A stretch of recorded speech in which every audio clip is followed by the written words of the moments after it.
Everything begins in a dungeon where a monster that looks like a rabbit attacks a boy, but ends up being easily defeated by his sword. 2 other rabbits attack as well, but they're also taken down without difficulty. After making these movements, the human realizes that maybe he isn't as out of shape as he thought, and that he can still manage as a swordsman. When 5 goblins appear before him, the boy sees that it's time to test his support spells, so he casts Strength Increase, an ability capable of buffing his physical attributes or strengthening his equipment. According to the man, every adventuring group needs at least one member capable of using this type of technique, because it's very important to have someone who can raise the attack and defense of the whole team. By the way, by using this magic, he manages to defeat all the enemies one by one without taking any damage. However, even though he praises the qualities of this kind of enchantment, he admits that it has one central weakness: time. After 3 minutes of fighting, the enchantment ends, and when more goblins start appearing in the dungeon,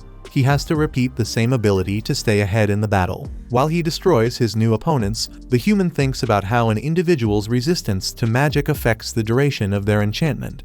In his case, it's only 3 minutes, and sadly that forces him to constantly watch the time so he can reactivate the spell whenever it ends, making enchanters like him always fight an endless battle against the clock. The boy is able to handle a sword, which isn't common for someone of his class, but this limitation is still a weakness. And speaking of weaknesses, that's exactly why the young man was kicked out of his adventuring group without ceremony by its leader, Oliver. Remembering that day with anger, the enchanter argued that the 2 of them were childhood friends who had always fought together.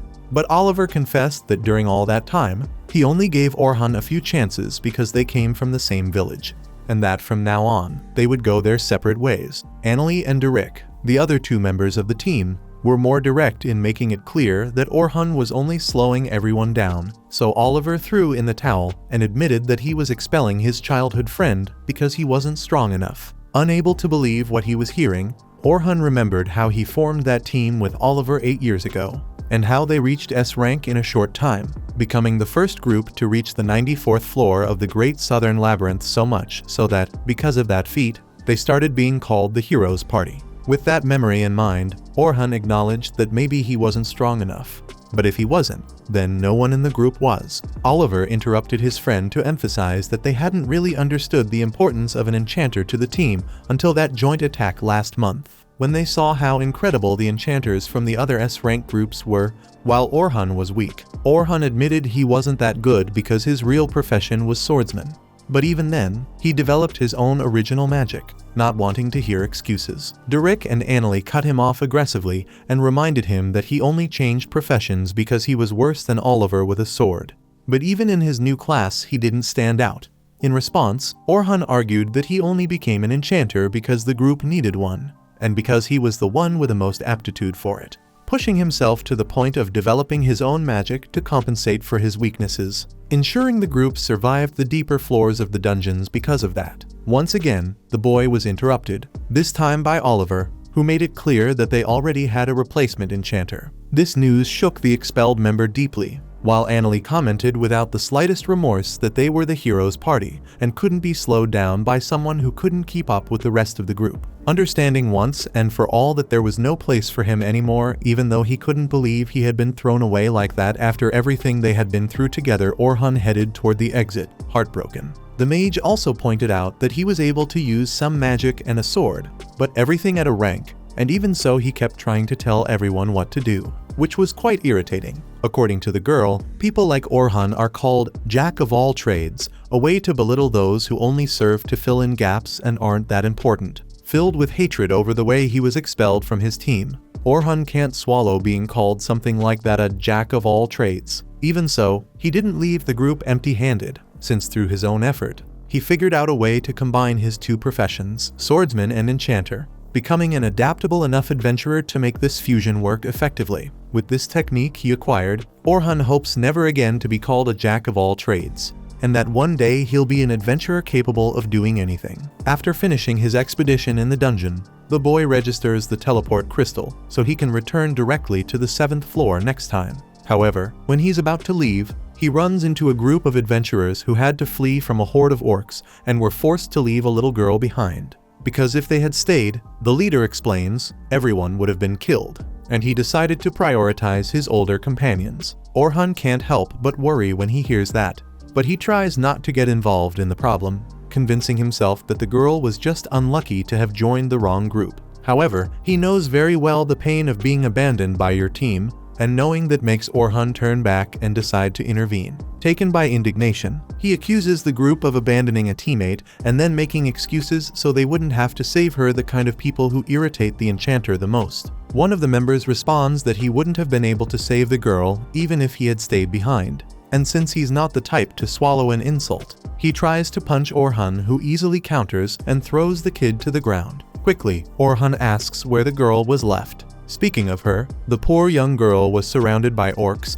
and on the verge of being devoured alive. In a desperate move, she plays her last card by invoking a magical shield to keep the monsters from getting closer, while they tried to break through the barrier and she screamed for her older sister. Suddenly, just as the defense shatters, Orhan arrives, unleashing an arrow shock and driving the enemies back. They immediately start attacking the man instead. As always, Orhan prepares his sword and buffs himself with strength, boost his main battle combination, then engages the orcs in close combat. He also activates technique boost to face opponents of that caliber, which makes the girl confused about this man's profession, since he seems to be both an enchanter and a swordsman at the same time. After defeating some of the orcs, the human casts sharpness boost to make his blade even more capable of tearing through the enemy's flesh. When he returns to the fight, the girl is impressed, having never seen anyone fight like that. Facing this horde, Orhan understands why that low-ranked group ended up running away.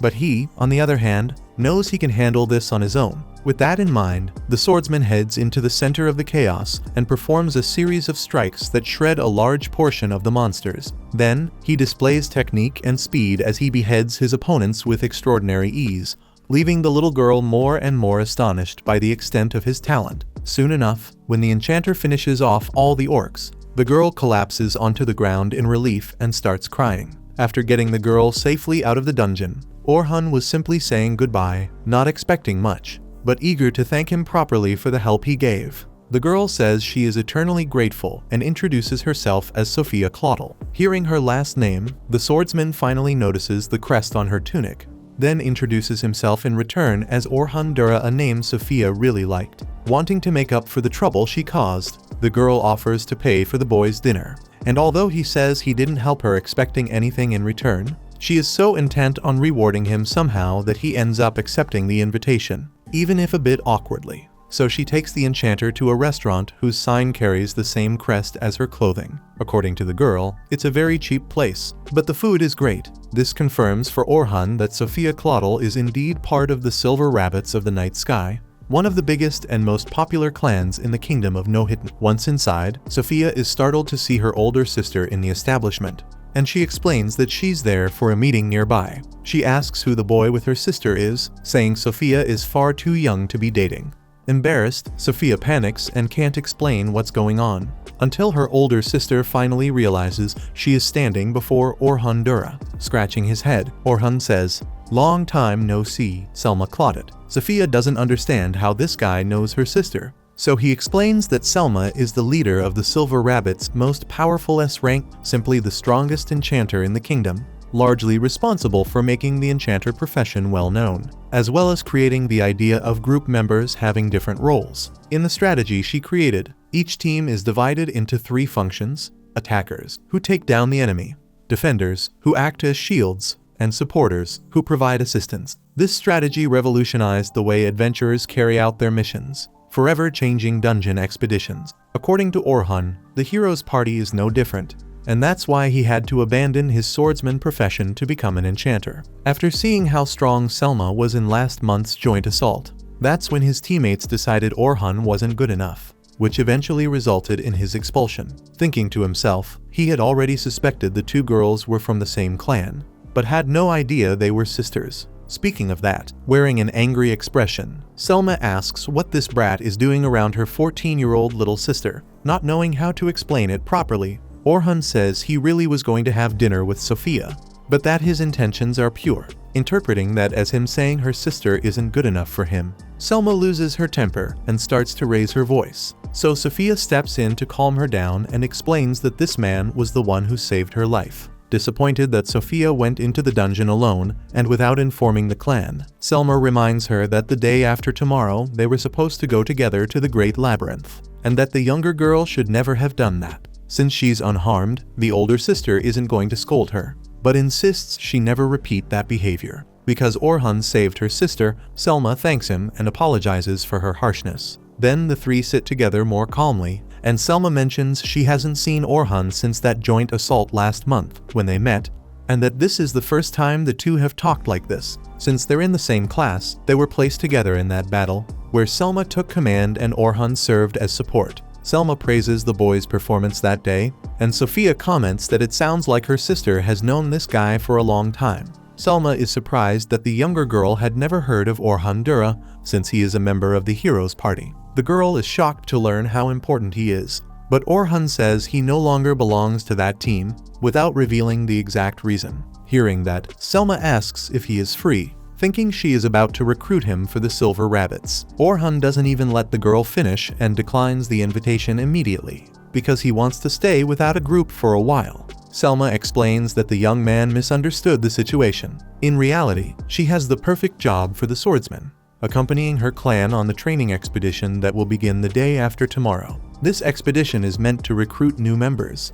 where A rank and S rank veterans will lead these new recruits for 3 days as they descend to the 50th floor of the Great Southern Labyrinth. Impressed that this would take only 3 days, Orhan comments that the best novice adventurers would take 6 months to a year to do the same. Selma then explains that it's possible if they take the shortest route. She also admits that the expedition's sponsors are demanding quick results. Orhan points out that even the Silver Rabbits have their own problems, but he still doesn't understand why the sponsors are pressuring the clan so much, even after such a bold promise regarding the expedition. Either way, since she's determined to move forward with this mission, the swordsman thinks that if the goal is to strengthen the clan as a whole, then the novices who wouldn't be able to defeat the floor boss could explore the deeper levels on their own. Selma is impressed that he figured that out based solely on the little she said, which means he's sharper than she thought. In labyrinths, adventurers must defeat the bosses that appear every 10 floors in order to keep descending, and it's very common for recruits to die in fights of that level. But if the more experienced adventurers handle those battles,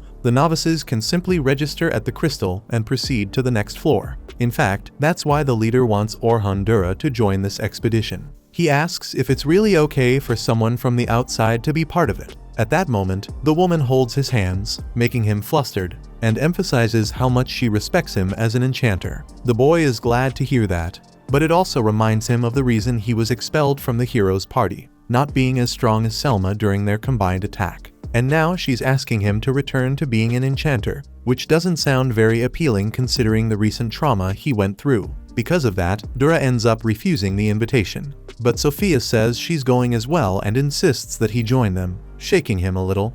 He promises to think about it more, but emphasizes that he abandoned the enchanter profession to focus on being a swordsman, and if he's going to take part in this mission, it will be in that role. Even though she's surprised, Selma accepts his condition, because deep down she believes that if things get heated inside the labyrinth, Orhan Dura will return to being an enchanter to deal with the situation. Either way, if he decides to participate, he must go to the Silver Rabbits' headquarters tomorrow morning. At nightfall, Orhan goes to the shop of an old man who, despite being close to closing, welcomes the boy warmly and offers him tea. After all, he feels enormous gratitude for all the promotion the boy gave the shop when he became a member of the hero's party, which boosted sales. Speaking of that, the boy apologizes to his grandfather before revealing that he's no longer part of the group. Even so, the elderly man says his gratitude for his grandson will never diminish, and that Orhan is still himself with or without that team. He knows very well how hard the boy worked to help, and that will never be forgotten. In the old man's opinion, people like his grandson are essential for society, and seeing how the boy struggles to accept compliments, he urges Orhan to receive such words of affection better whenever he hears them. Trusting his grandson's intuition and character, the grandfather asks him to do what he believes is right, because his journey is long and only just beginning. Therefore, Orhan should live for himself, but never stop helping others. Whatever happens, his grandfather will always be by his side. The next morning, Orhan Dura reports to the Silver Rabbits HQ. Seeing that he looks well, Selma asks if he feels relieved to have left the hero's party, and he answers that it's something like that. Next, Vince Brawers, the clan leader, thanks the young man for coming and admits he has heard quite a lot about him, including the unfortunate part about him leaving the hero's party. As for Orhan, he doesn't go into that subject and instead wants to know more about this teaching expedition. Selma then reminds him that in 3 days they'll be heading to the 51st floor of the Great Southern Labyrinth. Before reaching that level, they'll stop on the 21st floor on the first day, the 36th on the second day, and so on. In the middle of that explanation, we see an earlier moment when Selma told the leader of the rabbits about Orhan Dura's departure from the hero's party, and how she saw it as a terrible loss for the team, since they certainly wouldn't be as strong without Dura. Selma agreed, because the enchanter raised the team to another level with his support magic. Sure, Orhan's spells were less potent than average, but his enchantment speed was impressive 4 times faster than hers. On top of that, Selma had seen Orhan use original spells, and she noticed that he had great ability to analyze situations, predict the next move, and provide magical support at the right moment. He had every skill an enchanter needs. With his absence in the hero's party, Selma believed the Silver Rabbits would return to the top very soon. Hearing about that boy during the joint attack, Vince found it hard to believe that Orhan Dura had been discarded like that. But his subordinate explained that enchanters usually don't get the credit they deserve. She herself, because she's famous, ends up being overrated, while the truly powerful ones, like Orhan, are usually treated as if they're nothing. Returning to the present moment, after hearing all the details of the expedition, Orhan goes over the plan.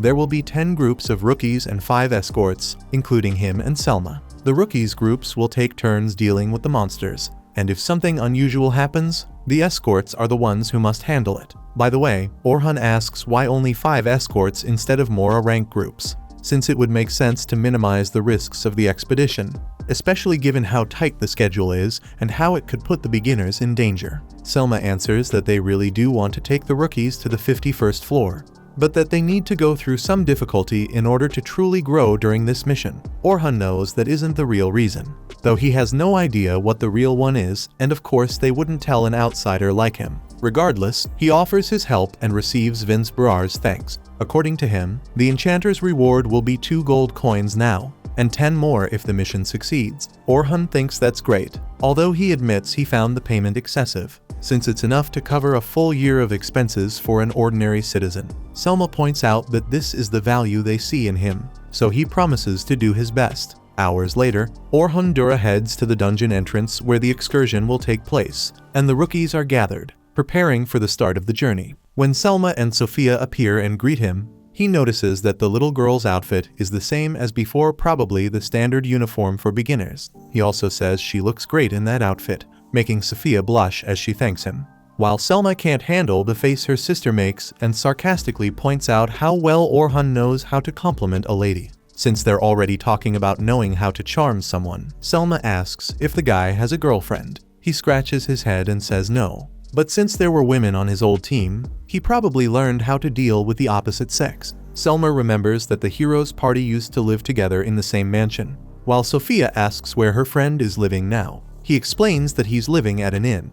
Selma panics, trying to understand why her sister would want to know that, since it sounds like she might be planning to visit him. And the poor girl has to scramble to explain that she was just curious, changing the subject. Selma asks why Orhan is staying farther away from the rookies, and he explains that since he's an outsider, he chose to give them some distance to make the beginners even more anxious. Speaking of that, the enchanter asks him to help calm the group down, while she asks Sophia to go meet her team. Soon after, Orhan accompanies Selma as she approaches a trio of adventurers who will serve as escorts. The Silver Rabbit praises Orhan Dura and assures them he will be a great companion, and everyone believes it when such an important member of the group says that. Orhan, on the other hand, asks her not to put such high expectations on him, especially in front of the others. Finally, after Orhan says he's an attacker, the blue-haired man introduces himself as Anthem, a defender. Bernard, the other guy, is also a defender, while Kathy is the healer. Orhan thinks the group is well balanced, but if he hadn't come, someone would have had to make do as the attacker,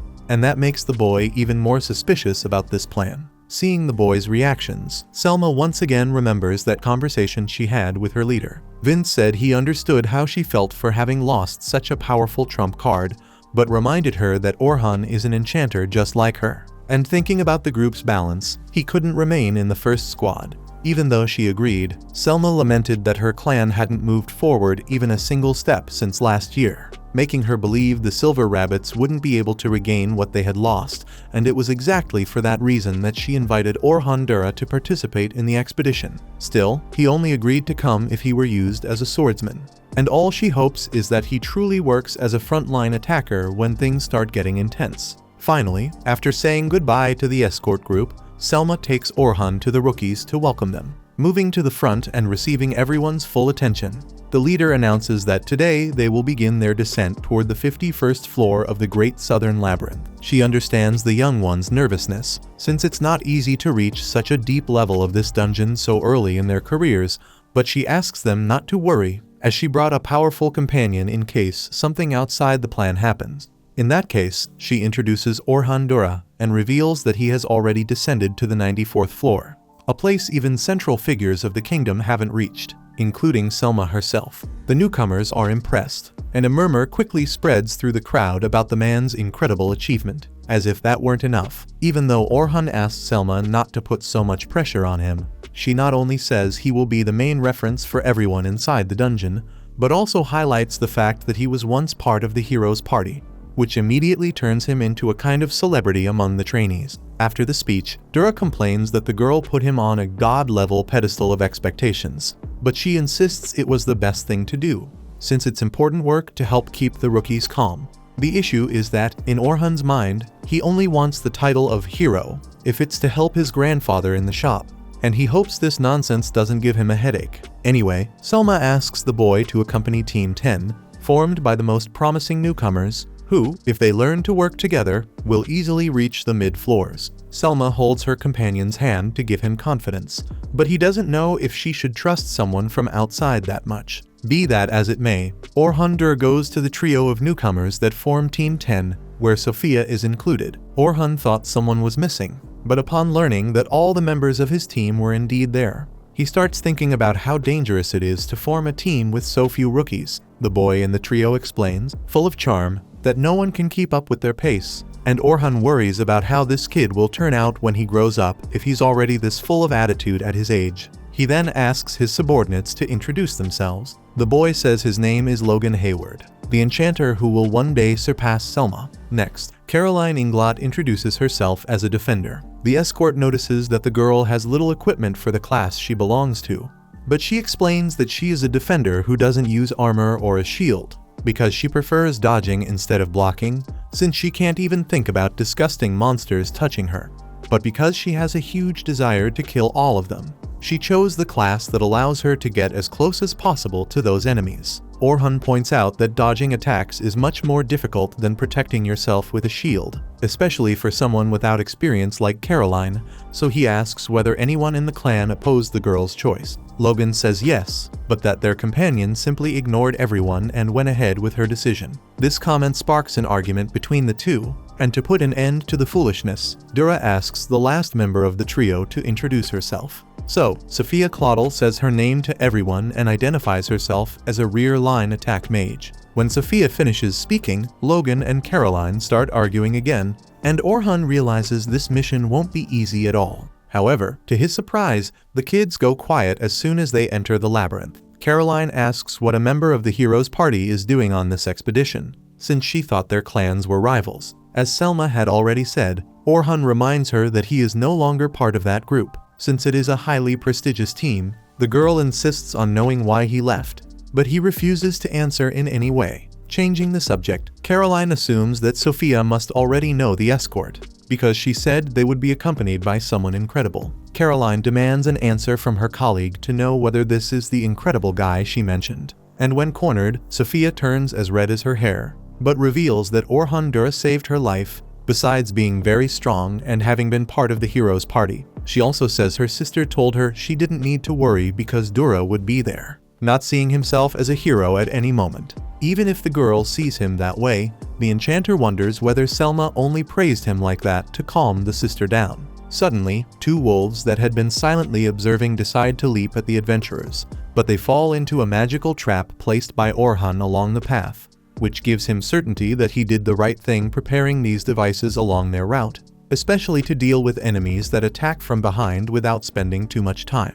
After all, time is something they don't have much of, and if they're going to waste any, it should be on harder fights. Some time later, when Team 10 reaches the 20th floor, Orhan has watched his rookies fight enough to understand he won't have problems for the rest of the training expedition. Honestly, he thought Logan was just a cocky kid, but he really is a skilled enchanter. If he manages to perform well in longer battles, he will certainly be very useful in a ranked group in the future. However, even though he is a genius, he is terrible at giving orders, which is essential for his class, although he can develop this skill over time, of course. Caroline is indeed extremely fast, as a dodge-type defender requires, but she has two problems. The first is that she attacks impulsively and without thinking, and although she really does need to be the group's front line, the way she exposes herself is concerning. Second, Caroline uses only 2 daggers as her weapon, which certainly matches her style, but does not provide enough firepower for the group. Lastly, Sophia is not as impressive as the other two,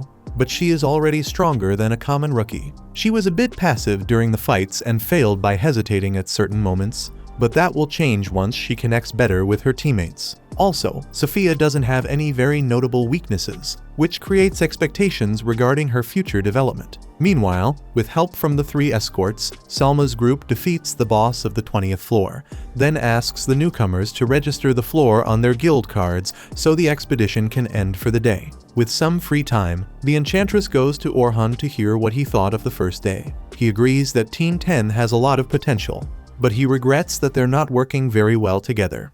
He even admits he's especially worried about Caroline, although Selma insists the girl has improved a lot recently. That makes the boy wonder what she must have been like in the past if she still behaves this way today. The next day, Orhan Dura is shocked when he reads a front-page story in the newspaper about the new enchanter of the hero's party, which makes it public that Orhan was expelled from the team. Upset by the humiliation, he crushes the newspaper in his hands. He also fears that some rookie may have read the article and started seeing him differently, which is exactly what he doesn't want. When he leaves the inn and heads toward the meeting point, Dura is approached by a girl named Luna, whom he hasn't seen in a long time. Back in the hero's party, even when Orhan was treated worse and worse, Luna was the one who kept treating him kindly, just like always.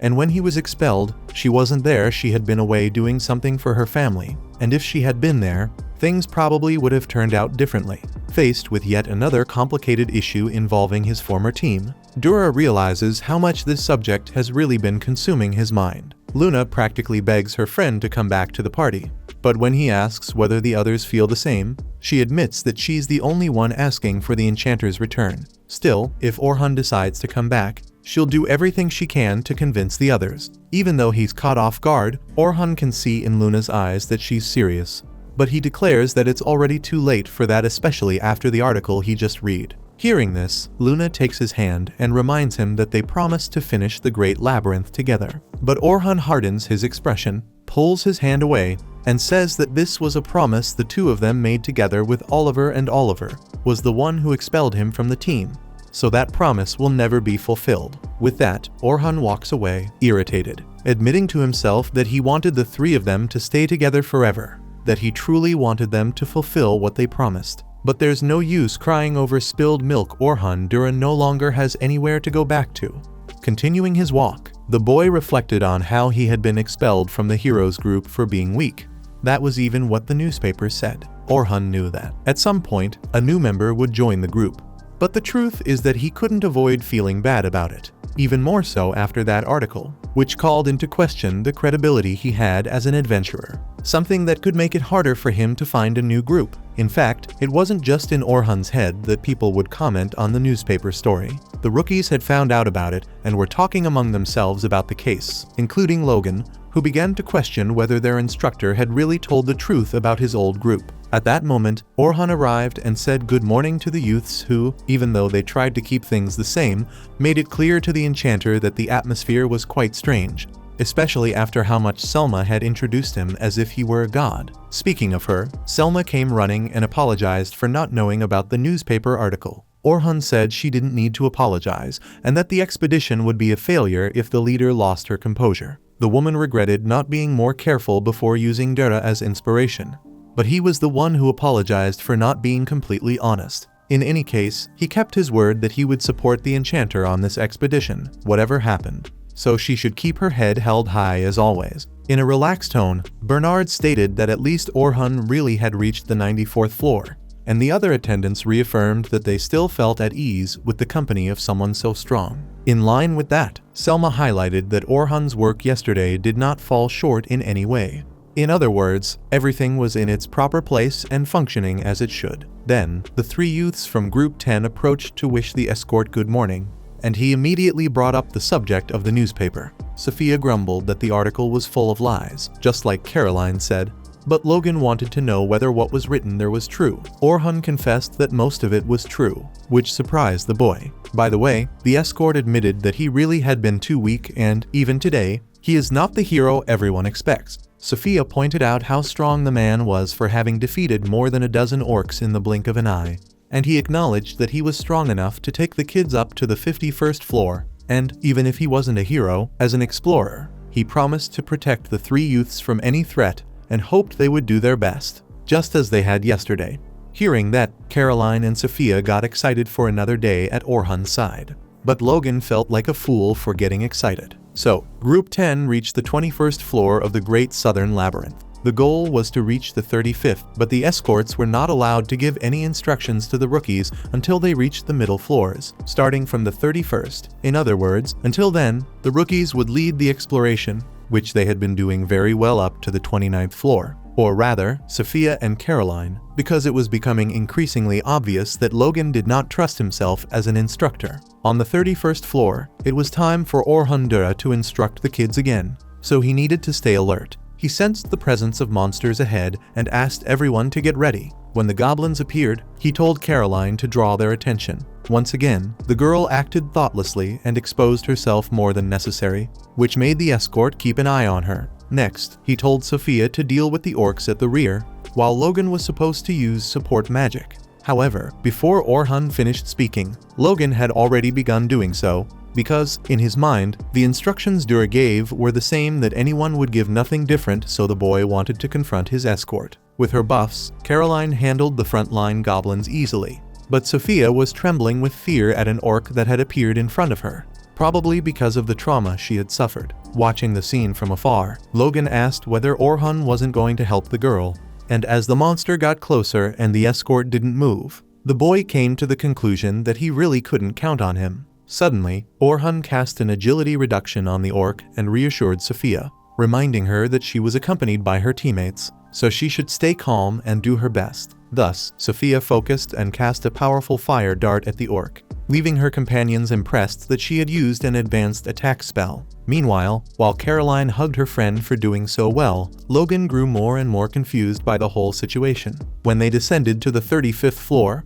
they faced a deadly tarantula, which Logan was sure they were not capable of defeating. On the other hand, Orhun told him to use agility increase and durability increase on Caroline, as well as boost Sophia's magic. The boy grumbled to himself that the instruction was the same as always, while Caroline once again repeated the behavior of charging forward carelessly. Logan panicked and ran after her, but Orhun told him to stay where he was, because the boy would be at a disadvantage if he went to the front line. That said, Orhun told Caroline to jump over the spider and slash its back. When the defender managed to do so with great agility, the escort told her to keep drawing the enemy's attention but to be careful with its venom. At that moment, Logan buffed his companion, making it easier for her to deal with the deadly tarantula's attacks. Orhun pointed out that the defender's mobility depended on Logan and that he should support her above all else. At the same time, he told Sophia to limit the spider's movements, so the mage cast Air Cutter, which sliced the creature's 4 right legs in half. Quickly, Orhun tells Logan to use the strength and technique boost on Caroline,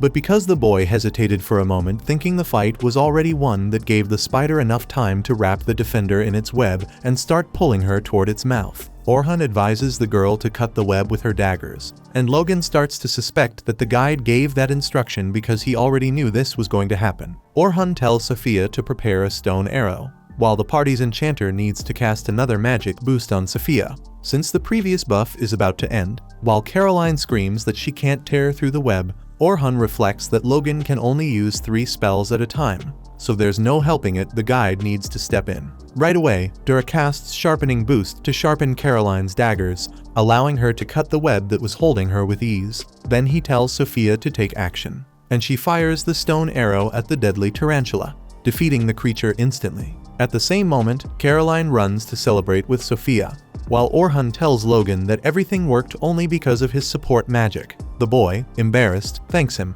but continues looking at the guide in a strange way as Orhan calls everyone to head back to the surface. After the day's expedition, Selma gathers the rookies at the dungeon entrance to announce that tomorrow is the last day, so everyone must rest to be in good condition. Later, while heading home, Orhan is called by Bernard and Anthem to grab something to eat. Orhan is surprised that the two don't seem bothered by him. In fact, Bernard celebrates when the enchanter agrees to go out with them. They hadn't had a chance to talk properly because of the rush of the expedition, and Dura thinks this might be a good opportunity. Meanwhile, Group 10 is being taken back to the city in a carriage. Logan brings up the topic of Sophia being saved by Orhan, according to what she had said, and the girl explains that he rescued her 3 days ago in a newly discovered labyrinth. Sounding somewhat agitated, the boy asks his companion to tell them everything about their guide, what spells he used, and how he fought. After thinking for a moment, Sophia remembers that Orhan used an incredible gust of wind and also strengthened his sword with support magic.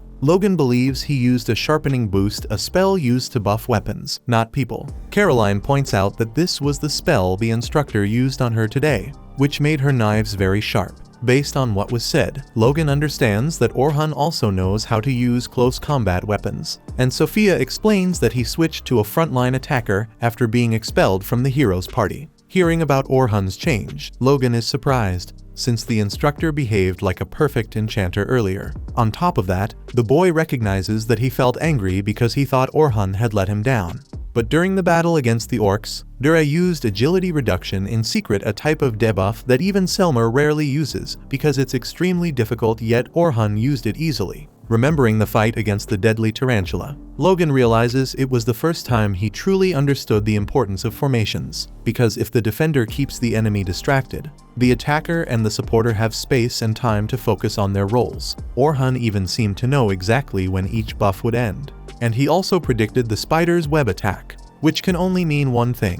Orhan Dura was reading the situation perfectly and giving the most appropriate instructions for each case. That makes him an excellent enchanter. But Logan doesn't understand why he switched to the front line. Maybe he really is a true genius, able to fight in such different ways, and the boy doesn't want to be left behind, so he promises to do his best to achieve his dream of becoming the greatest enchanter. Caroline comments that he has a scary look on his face, and he says he's just motivated for tomorrow. Later, when they arrive at the Silver Rabbit's Tavern, Bernard and Anthem insist on paying today's bill. Bernard assumes the enchanter must have celebrated a lot for having been part of the hero's party, but Orhan only remembers doing all the administrative work and not having time to have fun. Because of that, the other guides are outraged at the spiteful tone of that newspaper article, and Orhan thanks them for the empathy. Anthem asks if he really was the enchanter of that group, because when they met, Dura had said he was an attacker. Orhan explains that he switched to swordsman for good when he left the team.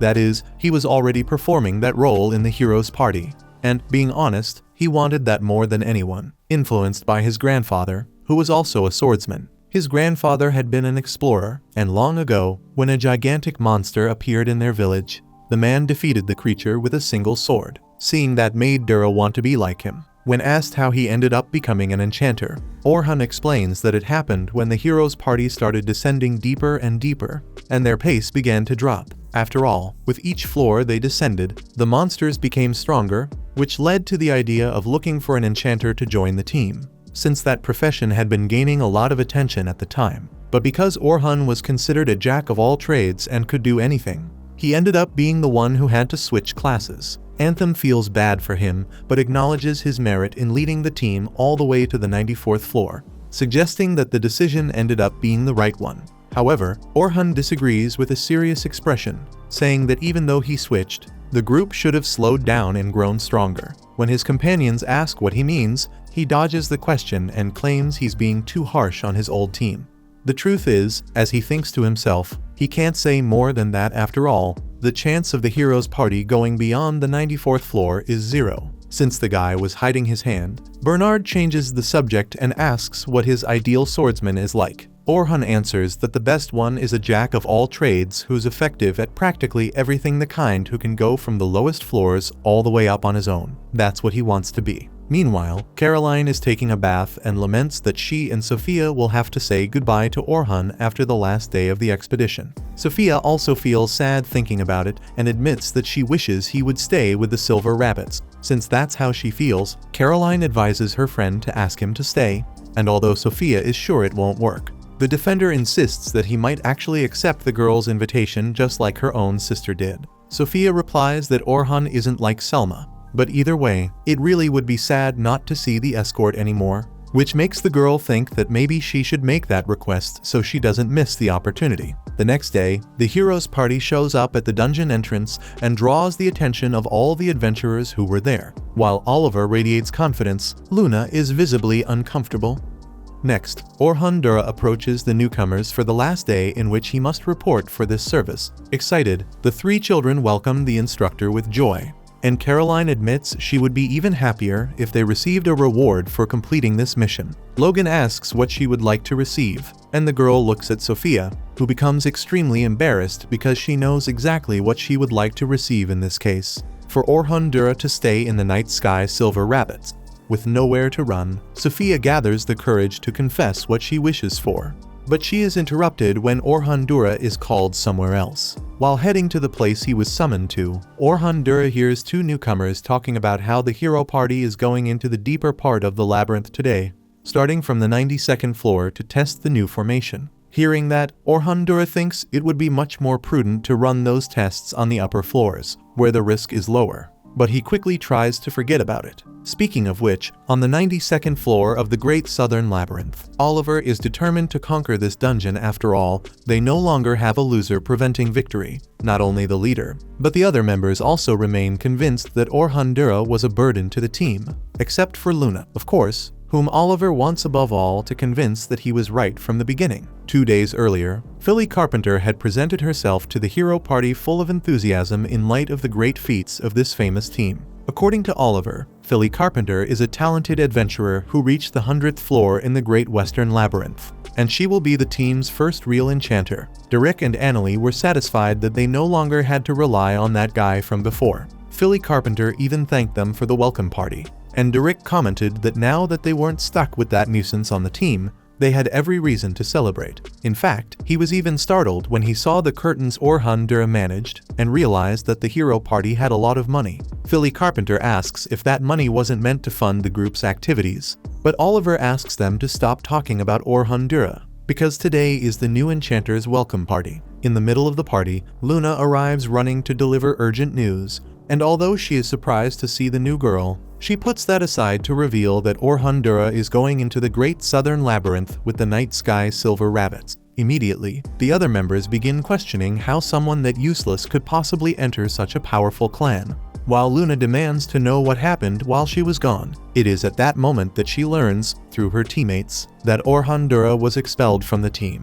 Then the leader introduces the new enchanter. Luna remembers how clear she had been when she opposed replacing Orhan Dura, and Derek becomes irritated that she is ignoring the new member. Oliver calms the big guy down and argues that, as everyone already knew, Orhan Dura is not strong enough to be on this team. Luna, however, always disagrees strongly with that and sees that guy as the core of the hero party, believing that they only got as far as they did because of him, and that the team will not be able to move forward without Orhan Dura. Offended, Annalie stresses that the rest of the group disagrees about the jack of all trades, but either way, there was no point complaining anymore. Orhan Dura was out, and that was it. Faced with the facts, Luna ends up giving in and accepting that there really is nothing she can do now. Then Oliver sighs in relief and starts a discussion about the immediate plans, since this is Philly Carpenter's first day. This time, the plan would be to run a test with a newcomer on the 92nd floor in 2 days, and if everything went well, they would descend to the 94th. However, Luna opposes the plan because she has no intention of kicking the bucket. Once again, she offends the other members of the group while explaining that, although Philly Carpenter is a talented enchanter, it would be prudent for them to start from the easier floors and then go down. Derek and Annalie insist that the 92nd floor will be easy, but Luna reminds them that the black dragon is there, and that they almost got beaten last time they faced that creature. Even so, the team members radiate arrogance and continue blaming Orhandura, saying he was getting in the way of the rest of the team. Oliver tries to calm the situation by reminding them they would only be testing the new formation, and therefore would not fight the black dragon. But Derek and Annalie remain convinced that they should confront that monster. Luna continues insisting that it would be irresponsible to do that without Orhandura, but Oliver puts his foot down and imposes that the plan will be followed no matter what. And so, we return to the present moment, where the hero party faces powerful enemies, even though they still haven't synced with the new member of the team. At the moment, they face a kind of mammoth with impressive endurance. Oliver tries to cut the monster, but its tusks are long and prevent the adventurer from getting close. Failing, the leader retreats and lets Derek take the front line with his shield, while he feels his body becoming heavier as his buffs wear off. Knowing things will get ugly if this continues, he asks Philly Carpenter why the buffs keep ending, and the enchanter, visibly anxious, replies that she still doesn't quite understand how the companions fight. Immediately, this makes Oliver remember that Orhandura had understood everything in less than an hour on his first day. Meanwhile, Derek takes a burst of power from the mammoth and is almost thrown to the ground. Then he gets scolded by Annalie because she was nearly hit. Trying to keep up appearances, the tank knows he could easily block that kind of attack. But today it's complicated. Annalie responds with a sequence of fire bullets that don't even tickle the monsters so much, so that Oliver thinks the sorceress must be joking. However, the truth is that her attack power is really quite weak right now. Worried, Oliver tells Philly Carpenter to buff the mage. The enchanter had already done that, but she tries to reinforce the spell anyway. Annalie tests her strength again by repeating the fire bullets, but once again they cause no damage at all to the opponent. Increasingly incredulous, Oliver thinks about how Philly Carpenter's support magic should be far stronger than Orhandura's. Even so, Derek is suffering on the front line trying to withstand the mammoth's overwhelming power. So he asks the leader to do something. Coming back to the real world, Oliver tells Annalie to circle around to flank the enemy. But the monster immediately notices her movement and almost hits the mage, forcing her to retreat. Because of that, Oliver asks Philly Carpenter to watch the monster's next attack and warn the group. But she regretfully says she won't be able to do that. Oliver argues that an enchanter's duty is to understand the flow of the battle. But Philly Carpenter can only use support magic for now, which starts to irritate Annalie. The team's leader sees how much weaker they all seem and begins to panic because he can't understand why until Luna finally approaches to explain the reason for everyone's weakness. However, just as she is about to reveal it, the famous black dragon suddenly appears, intimidating everyone with its terrifying appearance and destructive aura, eyes bulging. Oliver points out that this dragon wasn't supposed to leave the floor boss area. Unconcerned, the winged monster stomps the mammoth like it was an insect. Its size is simply unbelievable. Luna shouts that they must retreat, but Derek and Annalie refuse, giving the final word. Oliver argues that they've beaten this monster before and can do it again. So they charge at the black dragon, which responds by spitting a fireball at Derek. Even though he raises his shield to protect himself, the human is still thrown across the ground by the sheer force. While Luna runs to heal him, Oliver questions why Philly Carpenter didn't buff the tank. But the harsh reality is that the enchanter is completely frozen with fear. Annalie fires a fire lance, but once again her magic has no effect at all on the enemy. Fortunately, when the dragon counterattacks, it ends up hitting a rock with its fireball instead of the girl directly. Though she still takes considerable damage, seeing the critical situation, Luna keeps insisting they should fall back, while Oliver struggles to concentrate amid the chaos and the looming possibility of everyone's death. When the black dragon begins charging its strongest power, the swordsman manages to snap Philly Carpenter back to her senses so she can cast a buff on him. Once she does, the team leader begins a magic convergence. Luna thinks he needs more convergence, but there's no time left for anything else. So Oliver casts Divine Flash, which collides with the black dragon's attack and causes an explosion. After that, the man sees that the monster remains completely untouched, and that's enough for him to understand that this battle cannot be won. Giving up, he finally asks Luna what they should do, but Luna reminds him that he's the leader and that he needs to pull himself together and get back into the fight. Still, seeing he's barely holding on, the girl says the only way out is to use the whimsical portal, a magical item used for emergency escapes that can only be activated inside a labyrinth. It creates a forced spatial connection between the place where it's used and another location. On the other hand, Philly Carpenter says that this item will send the group to a random floor boss area, either on an upper or lower floor, meaning they'll have to face another boss. Even so, Luna thinks it's better than fighting the Black Dragon, which is one of the strongest bosses. Therefore, Oliver pulls out the whimsical portal and throws it on the ground, opening the passage the party must enter. Struggling, the members move too slowly and are prevented from entering by the Black Dragon, which spits a stream of flames and, strangely enough, enters the portal alone. It closes right after the creature goes through. Derek feels relieved that they escaped, but Luna explains it's actually the worst thing that could have happened, because the Black Dragon might have ended up in a much weaker place where beginner adventurers could be attacked. For that reason, she plans to ask the guild to forcibly teleport everyone out. That's a function guild cards have, allowing people to be evacuated from labyrinths during critical moments like this, even believing they might face some punishment from the guild. Oliver decides to go forward with the plan and moves to the next step. But Luna reminds him that Derek and Annalie are injured and can't walk yet. As Luna heals the others, she says that when they request forced teleportation, they will have to fight the Black Dragon immediately, and she believes it would be wise to replace Philly Carpenter with Orhandura when that moment comes. Naturally, the other members resist the idea, so the girl explains that, just when she was about to say why the hero party was supposedly weaker, the truth is that everyone is as strong as they've always been. Nothing has changed. Oliver can't understand how that's possible, since even his strongest move, Divine Flash, didn't even scratch the dragon. According to Luna, the answer is simple: they don't have Orhandura anymore. For example, Oliver barely did any magic convergence earlier, which shows how weak his Divine Flash was under those circumstances. By the way, she asks if the leader knows what all support magic has in common. He replies that the amount an attribute is boosted depends on the caster, and the duration of the effect depends on the target. The enchanter must reapply the buff before it ends, and these support spells typically last about 3 minutes. Philly Carpenter explains that this would be correct, but all the members of the hero party have extremely high resistance to magic, so a buff doesn't last more than 2 minutes, especially for Oliver, who can't maintain one for even a full minute, even if the leader becomes furious at what he's hearing. Luna states that his body is incompatible with any enchanter. The issue is that Orhandura could squeeze milk from a stone and practically did the impossible. Oliver argues that Philly Carpenter should also be able to do that, since anyone is more talented than Orhandura. In response, Luna reminds him that Orhandura was aware of his own weaknesses, and that he developed original spells precisely to compensate for them. When they hear that the guy created his own magic, Oliver, Derek, and Annalie are stunned and refuse to believe it, but Luna assures them it's the truth. With that said, she stops the healing and reminds them that they don't have much time, so it's time to leave. Next, as they all run out of the labyrinth, Oliver remembers that Orhandura really had said something about creating original spells,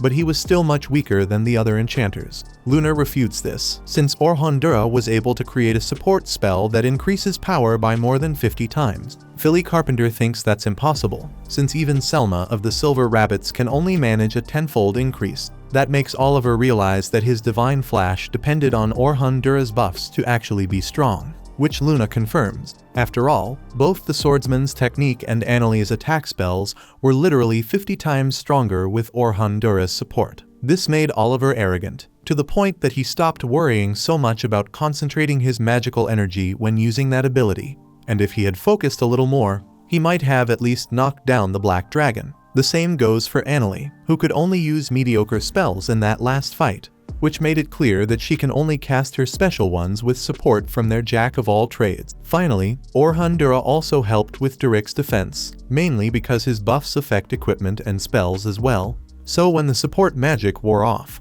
the party members didn't suddenly feel their bodies grow heavier. Sometime later, the heroes' party is spotted by adventurers outside. Oliver hears some people commenting on how they are heroes, but the boy rejects that title since they're putting all those adventurers in danger. Even so, it's true that they already defeated the Black Dragon once, and Oliver knows he did it with his own hands, so the heroes' party does not need Orhandura.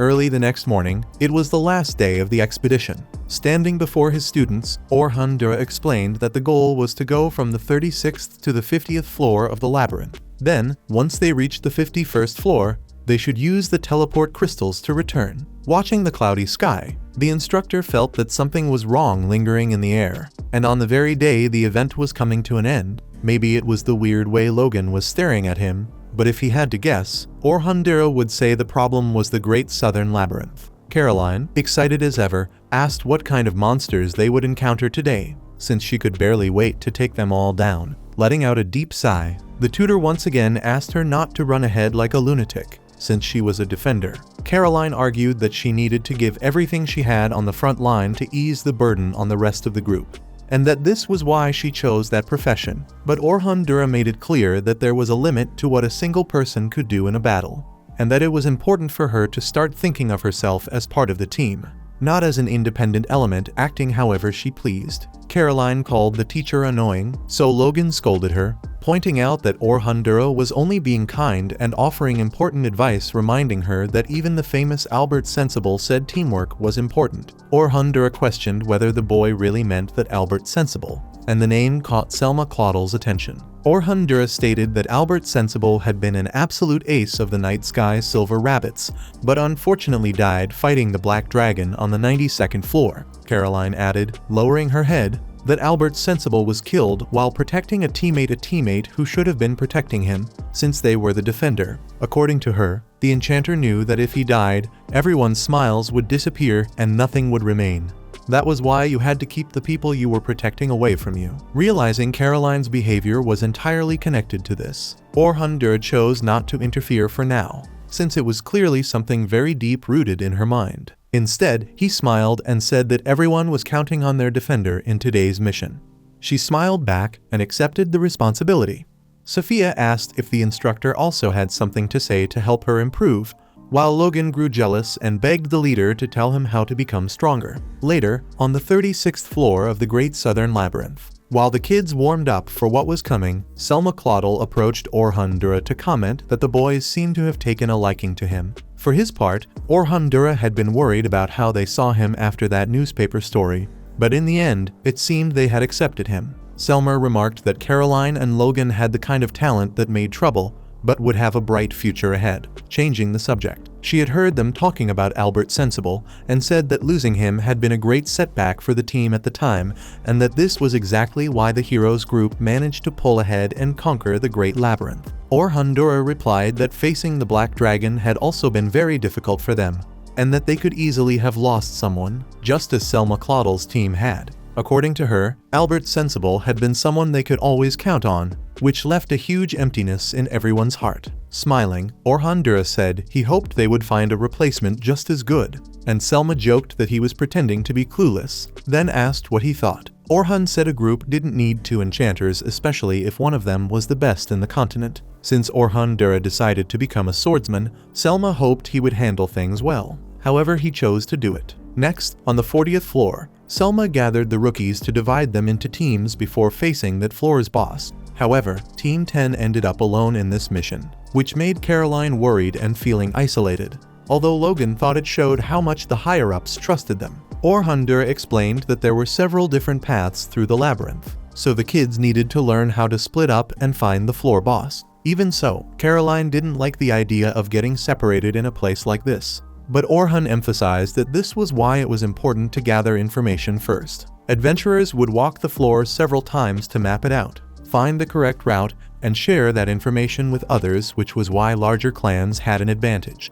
Caroline then said it was time for the professor to share what he knew with the rookies, since he had gone deeper into this labyrinth than anyone else. Logan thought it was a great idea to learn more about the creatures waiting for them in the more dangerous areas, and the instructor said that the lower floors started at the 76th and were like a snow-covered mountain. He tried explaining more about what happened down there, but the kids were so excited that they kept interrupting him with new questions until Orhandura completely lost his patience. Meanwhile, Lunar rushed into the Adventurers Guild and urgently demanded the guild master, since they needed to teleport everyone out of the Great Southern Labyrinth immediately. Back inside the dungeon, the kids' instincts told them something was wrong. They had walked a long time without encountering a single monster. Logan asked the instructor if it was normal for this floor to be like that, and he said no. Deep down, he felt the same sensation he'd had before entering this cavern, like the monsters were afraid of something. In the middle of this, Caroline couldn't stand waiting to fight anymore,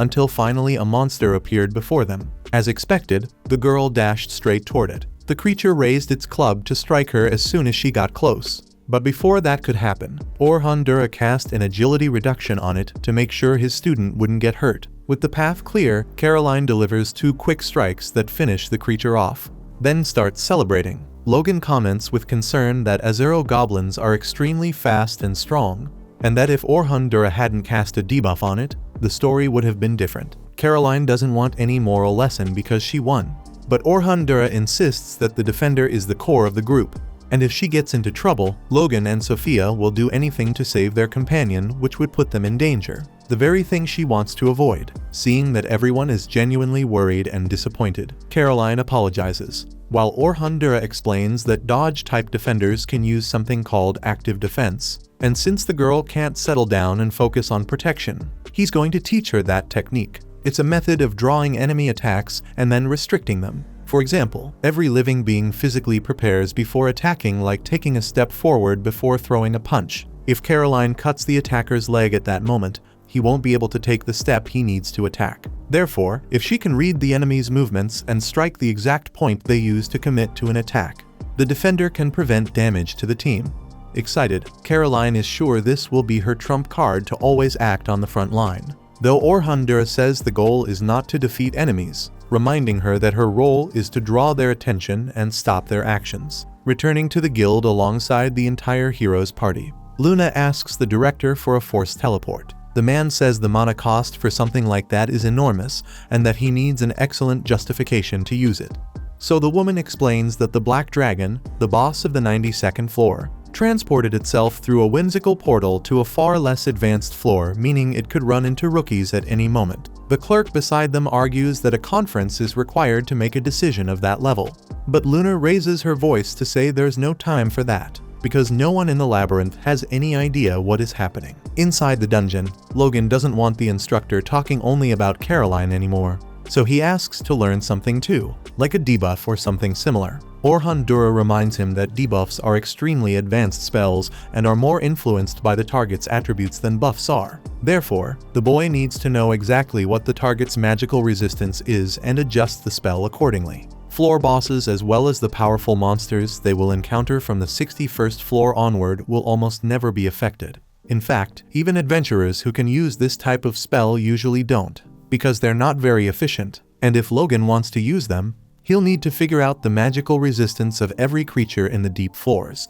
The boy is completely discouraged by this bucket of cold water, while Orhandura emphasizes that the boy's priority should be mastering the buffs he already knows and gaining more experience. So, instead, Orhandura is going to teach him to use magic in a fun way, and asks him to look behind him. When he does, Logan sees 2 wolves falling into a magical trap and being violently impaled by powerful spears. Frightened, the children ask when he placed that trap there, and he says he has been preparing traps all along the path since they entered the labyrinth. The lesson is, if Logan can avoid being attacked from behind, the group can focus only on what comes from ahead. After all, it's also the enchanter's job to use these traps to restrain enemy attacks and create a favorable battlefield for his team. Grateful for the lesson, Logan's eyes shine as he realizes that this guy is the kind of enchanter he wants to be. Lastly, Orhandura turns to Sophia. At the Adventurers Guild, they begin the forced teleport, but it will take time to gather the mana needed for the spell.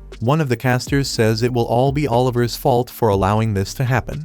But Derek and Annalie protest, saying they didn't do anything wrong. An argument is about to break out, but the guildmaster orders everyone to focus on the spell, because many lives are at stake. Luna, in turn, thinks that Orhandura may be in danger. Speaking of him, the instructor says Sophia needs parallel construction, the ability to use 2 or more spells at the same time, something every high-level mage must be able to do. It seems difficult, but once she gets used to it, the girl will manage at least 2 at once, since there are people who can cast dozens. Sophia thought that simply using special rank magic was enough to be an advanced mage, and Orhandura says that the deeper they go into the labyrinth, most monsters cannot be defeated with a single special rank spell, and even if she tries using several in sequence, that takes time she won't have when dealing with stronger enemies. That's where parallel construction comes in.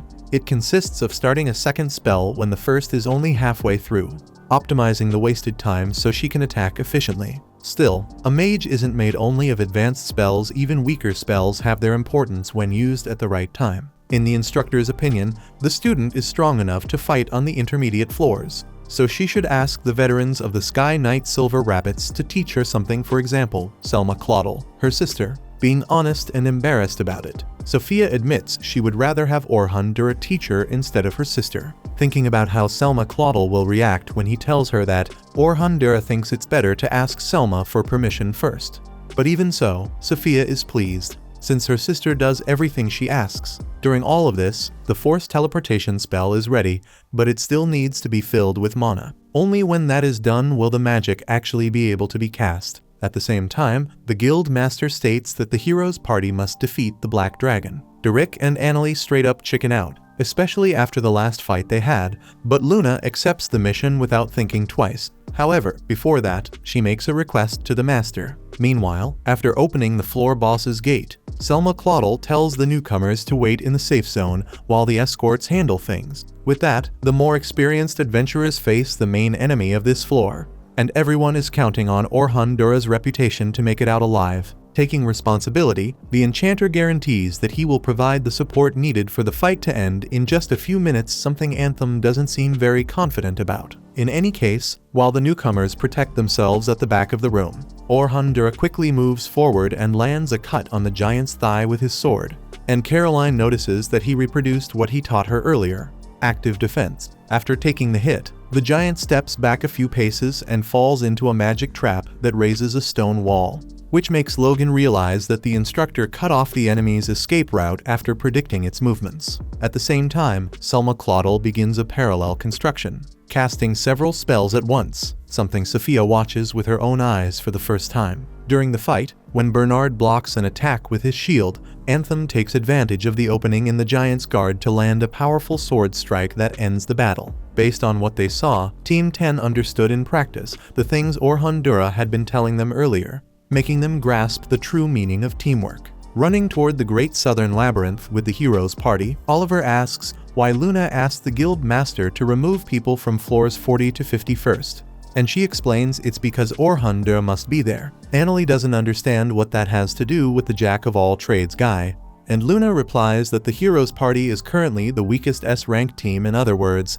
they have no chance of facing the Black Dragon alone. Derek gets pissed at her statement, but she stands by it, saying it's impossible to fight without Orhan Dura in this confrontation. Later, at the 50th floor boss, Selma Claudel leaves the initiative to Orhan Dura, because if he cuts the crab's claws, only the shell will be left for the rest, giving them time to kill the thing and still head back to celebrate. Orhan Dura jokes that she makes it sound easy, but she answers that for him, it really is. Bernard asks whether he's really going to go in alone against a giant crab, but Orhan Dura shows no anxiety as he charges in and uses his impact ability to destroy the opponent's claws. This is an original spell created by the enchanter, which increases the strength, magic, and hardness of a piece of equipment by up to 100 times for a single instant.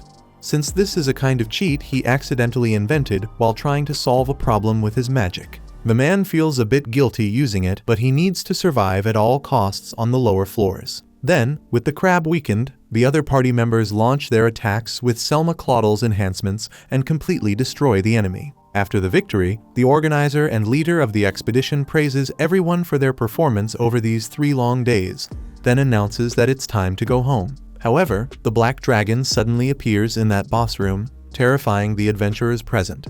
Orhan Dura orders everyone to flee at once, while the other escorts, no matter how experienced they are, tremble in fear before such a powerful creature. Even Selma Claudel, known as the most talented enchanter in the kingdom, tries to stay calm so she can lead the situation. Thinking about what could be done, Orhan Dura remembers that the boss of this floor is already dead, and if the adventurers can get past this monster and reach the teleport crystal, they'll be able to escape.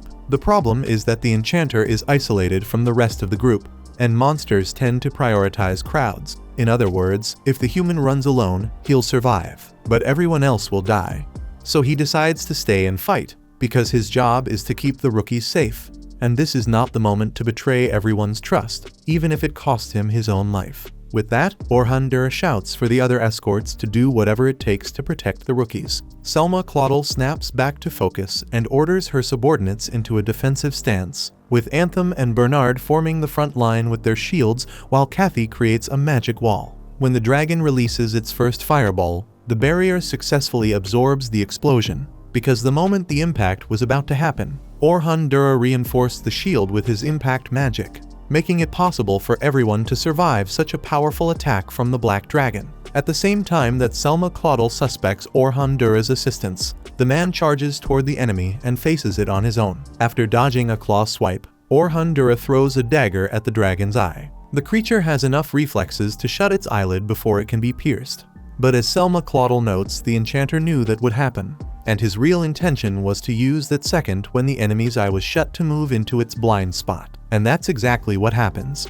Orhandura leaps toward the Black Dragon's neck and lands a sword strike combined with his impact spell, causing a powerful explosion that fills the entire floor. Despite all his effort, the attack causes no damage to the monster. It may have surprised him, but not enough to make him give up. On the contrary, he tells the others to keep protecting the children, since he'll take care of the Black Dragon alone with the plan he has in mind. With that said, he puts on his necklace and, at high speed, draws the monster's attention. The dragon unleashes flames on him and attacks in every possible way, making Selma Claudel worry about leaving the boy alone against this creature, especially since it's clear he's pulling the Black Dragon away from the rookies. This isn't a regular opponent.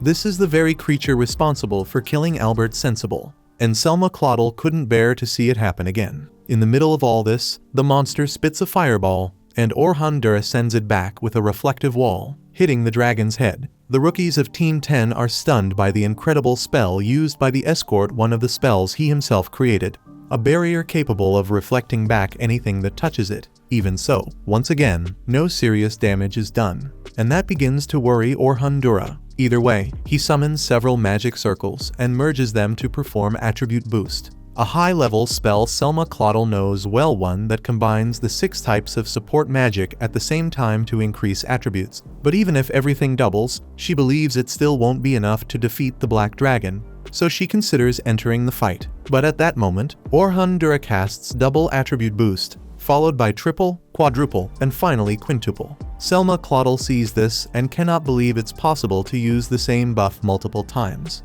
But the aura he releases makes it clear that he really has accumulated an absurd amount of power. Right then, the Black Dragon swings its tail in a fast attack at Orhandura, leaving Team 10 in despair. However, while the dragon searches for its target, Orhandura has already leapt behind it, climbing to a great height and grabbing onto the wall above the giant's head. From this point on, Selma Claudel gives up trying to figure out this man's powers. It's obvious he has already surpassed the limit of what a simple enchanter should be able to do. With so many original spells, with 5 consecutive spells used for this purpose, Orhandura has increased all of his attributes 32 times. But he knows he can't maintain it for long, since he is basically using 30 different spells at once, draining the user's energy at an alarming rate. Knowing he has to finish this quickly, the Spellblade runs toward the Black Dragon and avoids a tail swing with an extremely high jump. On the other hand, that should have left the boy vulnerable to a second strike if he hadn't created a platform in midair to push off of,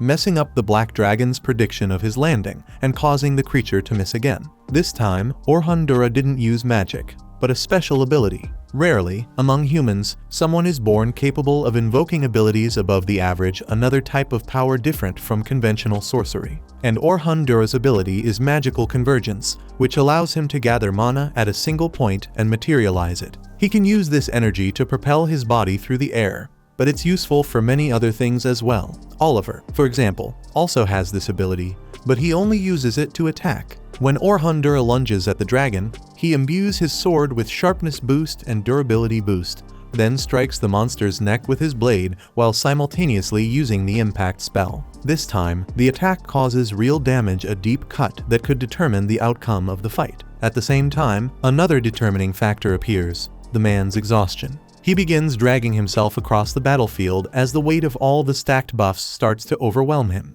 Selma Claudel grows increasingly unsure of what to do, because it's obvious that no human could endure this amount of enhancement for long, not to mention enchanting his weapon and repeatedly using impact on top of everything else. When Orhan Dura stands up to return to the fight, Selma Claudel once again questions whether she should join him at this point, even though he asked her not to. Deep down, Selma Claudel knows that not even the best members of the Night Sky's Silver Rabbits could defeat that creature together, so it may be that she is simply useless in this battle. In the middle of that thought, the enchantress is taken by a strong tremor running through her body. She doesn't know if it's fear, anxiety, worry, or all of it mixed together. But she understands one thing. Out of everything she could do, the safest choice is to keep protecting the rookies, just as Orhan Dura asked, so he can stay focused on the fight. Speaking of which, after dodging a few energy projectiles, the boy is finally hit by one of them. That takes us to a memory from years ago, when Orhan Dura and Oliver were still innocent children playing in their quiet village. The people there were calm and kind, and the two boys were raised with excellence in a favorable environment, far from the world's suffering. However, one day, the greatest suffering of all overtook the place. When Orhan Dura and Oliver returned from a training session outside the village, everything had been burned down, and the people were all dead. Even though they were just kids, they were forced to witness with their own eyes the peak of horror, something many of us likely couldn't endure. Being children, of course, they cried. On the other hand, what set them apart from any normal child was that they not only buried the villagers themselves, but also swore, from the bottom of their hearts, that they would become strong enough to never again allow someone to take everything they love. In that moment, Orhan Dura and Oliver had not only one another, but above all, an unshakable will to redeem the deep loss that marked them forever. Seeing himself unharmed after being struck by the dragon, Orhan Dura remembers his vow to become an adventurer with enough strength and knowledge to never again be outmatched by anyone, so he could finally protect everyone he loves even if he were facing an enemy as powerful as the Black Dragon. Watching the enchantment swordsman survive, Team 10 celebrates, while Selma Claudel is shocked that he came out unscathed from the Black Dragon's greatest attack. The blast of purple mist it gathers. After all, this is not just any dragon.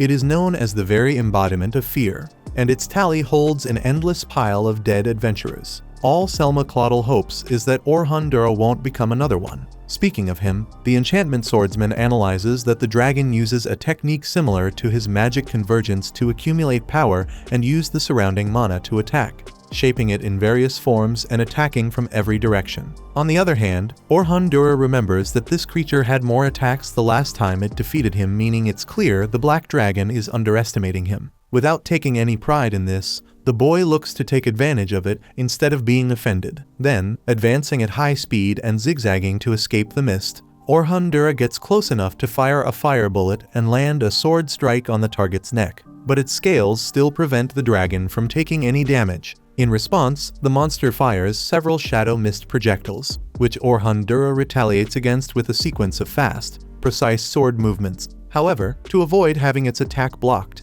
the dragon splits the next projectile into countless shards, making it impossible for the human to use his sword to deflect them. Instinctively, Orhan Dura raises a stone wall to protect himself. But it is clear that the dragon is increasing its power and fury with every passing second, making the battle more difficult by the moment. Amid a rain of attacks, the creature cleverly fires a projectile that loops around to hit him from behind. But the enchantment swordsman had been perceptive enough to prepare a reflective wall trap, saving himself at the last moment. Without blinking, Bernard comments that Orhan Dura seems to be keeping up with the Black Dragon's pace, but Selma Claudel unfortunately disagrees, as it's becoming obvious that the human is being kept on the defensive. For his part, Orhan Dura also agrees that the situation is extremely complicated. After all, when he defeated this same enemy before, he was accompanied by 4 other S-rank adventurers, in an organized group where each member had a decisive role. That day, Durik and Luna blocked the purple mist, Annalie held the dragon with her magic, and Oliver had Divine Flash as the team's secret weapon. However, today, Orhan Dura has to perform all the roles alone, something that could crush anyone's confidence. But Orhan Dura was determined, driven by the promise he had made as a child when he saw everyone in his village dead before his very eyes. Filled with the inner strength that pushed him forward, the enchantment swordsman charges once again toward the Black Dragon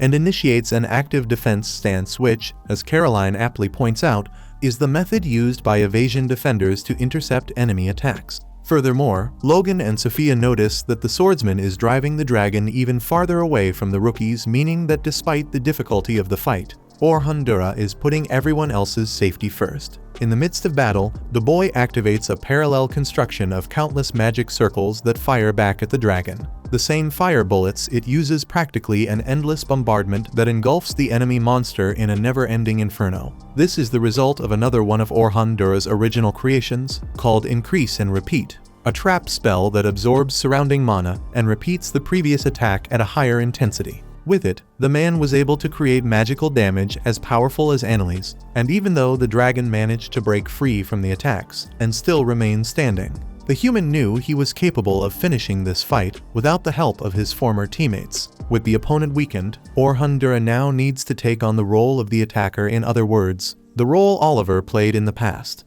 So, as he uses magical convergence to absorb the mana in the environment, the enchanter doesn't draw a golden energy into his blade like his former companion, but one way or another, the dragon will have to deal with the force of his black sword. When the monster fires a fireball, Orhan responds with Divine Flash, which dissipates the flames and flies toward the creature's neck. When the power gets close enough, Orhan casts Impact and massively increases the damage, causing one of the dragon's limbs to fall to the ground, separated from its body. However, it wasn't its head as expected, it was the tail, which the flying lizard sacrificed to protect its most important limb.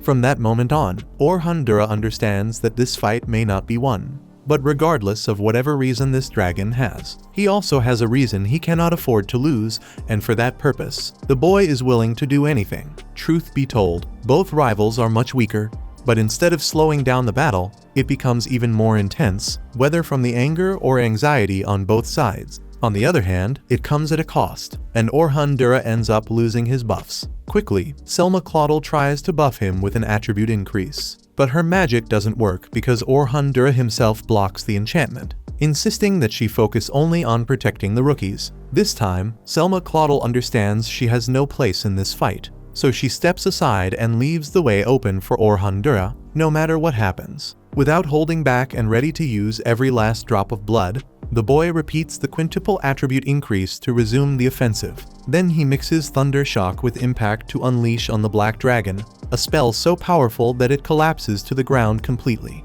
Even so, the monster rises again and still shows willingness to fight, even though it is heavily weakened, while Orhan also exhausted, cannot believe that not even this was enough to end the battle. To make matters worse, the man's blade shatters after so much constant pressure. Even so, both the human and the dragon seem to be on equal footing. Despite everything, dropping his weapon to the ground, Orhan summons a magic circle to cast the destruction spell, creating what is practically a small hurricane of shadows that forms a large black sword within it. This spell converges maximally amplified mana into the blade, and its power surpasses even that of special magic. Armed with equipment of this level, the enchanter creates a series of reflective walls to propel his own body off each one. They work like trampolines, allowing the user to confuse the enemy with his speed. With that, once he finds the right moment to strike, Orhan leaps through the air and uses weight increase to fall from the sky like a comet toward his opponent. A fireball is launched, but he cancels the flames with an impact. When the boy finally reaches his target, the collision that follows seems to create the image of a nuclear explosion. Then, when the smoke clears and reveals an exhausted but living Orhan the people exchange their anxious looks for smiles of relief, and Orhan is immediately celebrated as a hero. Meanwhile, the heroes group had just arrived near the Great Southern Labyrinth and saw a teleportation light shining. As they got closer, they found rookies gathered around, saying they had been teleported out of nowhere. A bit farther ahead, they came across the defeated Black Dragon, which left the entire team in shock. Beside the corpse stood Orhan the one responsible for bringing down the terrifying creature. Leaning on a black magical blade, he stepped away from it, and they watched it crumble in the air like sand in the wind. Worried, Luna ran toward her friend and shouted that he needed healing, but Orhan simply touched her shoulder and asked her to take care of the rest. Not understanding any of this, Luna started suspecting that he had faced the Black Dragon alone. Sharing that same thought, Derek asked Orhan if that was what happened, but ended up irritated when he was ignored. Luna demanded that the tank cut it out, because it was obvious Dura had done it. So it would be easier if the heroes group admitted their own lack of skill. Angry at the girl's boldness, Derek charged at her violently, so Luna told Pixie to handle the situation. At that moment, a blue glow flew toward the man and hit him with a debuff that stopped him from moving. When Oliver asked the two to stop, the girl released her teammate, while the team leader looked at Orhan Dura with anger. That night, in her room, Sophia began writing her mission report and planned to include a lot about her companion, the one mainly responsible for giving her the courage to use her first advanced spell, for teaching her about parallel construction, and especially for defeating the infamous Black Dragon on his own. In the middle of that, Selma dragged herself into the room with a terrible expression and collapsed onto her own bed. Seeing how exhausted her sister was, Sophia took her so they could bathe together, which left Selma much more relaxed. The enchantress confessed her relief at seeing her little sister safe, and the girl replied that it was all thanks to Orhan. Speaking of which, Selma asked what she thought about the fight between him and the dragon, and the girl said Orhan had shown himself to be very strong. Selma already knew that, but what she wanted to understand was how that guy was so much stronger than everyone else. Sophia said she understood the reason, which made Selma desperate to know what she meant. After asking her sister to calm down, the small mage explained that Orhan's movements and magic were incredible, but the rest seemed to be just the basics, exactly what he taught Team 10 about how backline attackers and defenders fight. Because of that, she learned a lot, but it was still impressive that he did all of that on his own. Regarding that, Selma reflected that she thought she would never understand the bottomless well of strength Dura had shown, but through her sister, she managed to get an idea because the girl understood what she saw in her own way. With that in mind, the enchantress emphasized how amazing her sister was, while saying she herself was the opposite. Seeing Selma downcast, the younger girl hugged her warmly and mentioned how much she respected the fact that her sister always walked on her own 2 feet and was so reliable to so many people. One day, Sophia wanted to be just like her older sister. Hours later, Orhan woke up in his bed with unbearable pain in his arm, so he used a pain relief spell to hold it back. Since it was already noon, he thought about how sore and tired his body was because of yesterday's fight after all. He had reached his limit, and it was pure luck he didn't suffer worse side effects after using so much magic. Looking out the window, he saw Selma, who came upstairs to invite him for tea. At the table, she apologized for the inconvenience, but said she just wanted to know how her partner was doing. Forcing a pleasant expression, he said he was perfectly fine and thanked her for coming. Then Selma stood up and bowed to say that thanks to Orhan, they completed the expedition without losing anyone. Dura panicked, trying to convince her not to bow like that, since Selma was not a nobody. But she said her position didn't matter at the moment, because he had saved her and the valuable recruits. Changing the subject, Selma asked if Orhan could go to the Sky Knight Silver Rabbit's clan, since the leader wanted to meet the person responsible for the expedition's success. Then, already at the group's headquarters, Vince Briars got straight to the point and invited Orhan Dura to join them. Vince wanted him to become a frontline attacker of Unit 1, the most powerful in the organization, and also wanted to recommend Dura as a commander. Startled, the boy said he was too young. But the clan leader replied that the strength and experience he showed were more than enough, and that he was serious, polite, and hardworking, all the qualities needed to become a commander. Vince then asked if Selma agreed, and she confirmed without hesitation, adding that she would love to work with Orhan to support the clan.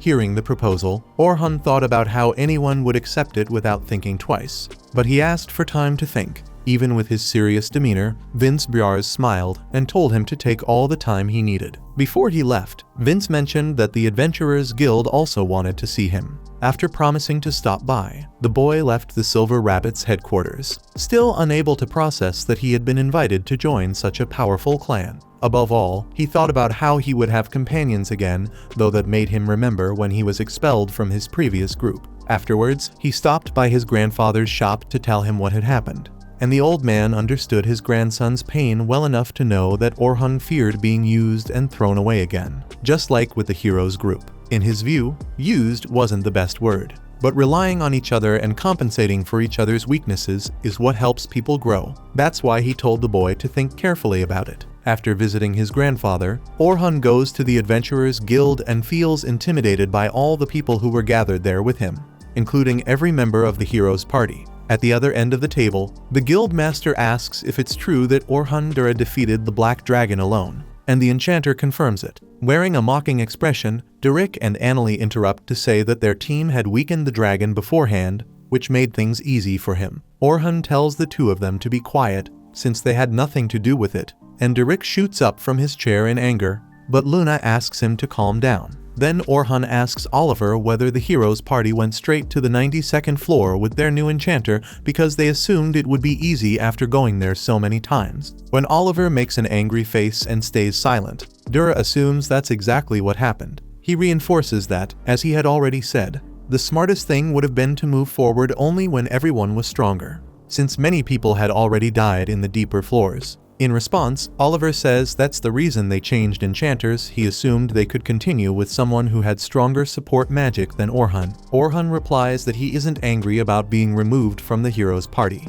but about seeing how lightly their leader treats enchanters. Oliver denies it and argues that he values the class so much that he invited another one. If that's the case, Dura asks why he started from the deepest floors, since Oliver should know how much concentration an enchanter needs during exploration. Oliver answers that all an enchanter does is sit in a safe spot and reapply buffs when they run out. Fed up with that nonsense, Orhan stands and states the exact duration of the hero's party's buff. He explains that an enchanter has to keep track of that timing in order to know when to reapply it, while also giving instructions to the team. Then he asks Oliver which part of that seems easy. Meanwhile, Team 10 walks together down the corridor of the Silver Rabbit's headquarters, worried about what Orhan might be doing now, remembering they didn't even have the chance to talk to him again after the expedition. After everything that happened, the three of them had become great admirers of the enchanter, and they would love for him to become a member of the Night Sky Silver Rabbits. Not wanting to lose the opportunity, they decide to ask him themselves.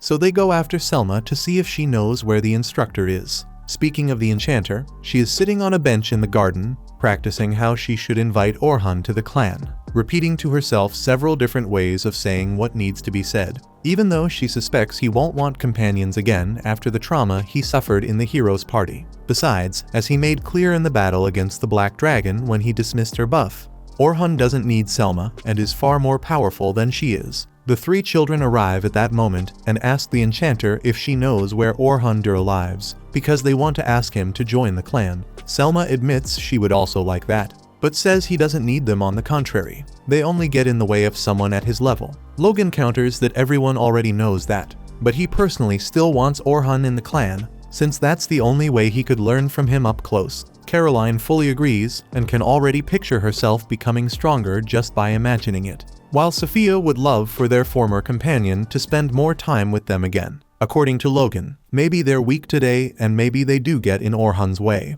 but one day they'll be stronger and could be accepted as his companions in the future. Hearing the kids, Selma realizes she could learn more from him too and become stronger. So she admits she was being too hard on herself and tells them Orhan Dura is at the Adventurers Guild. They sprint off immediately. Speaking of that, Orhan leaves the guild after that heavy meeting, while the ones who stayed begin discussing the penalty for the forced teleport, tired and eager to take a nap.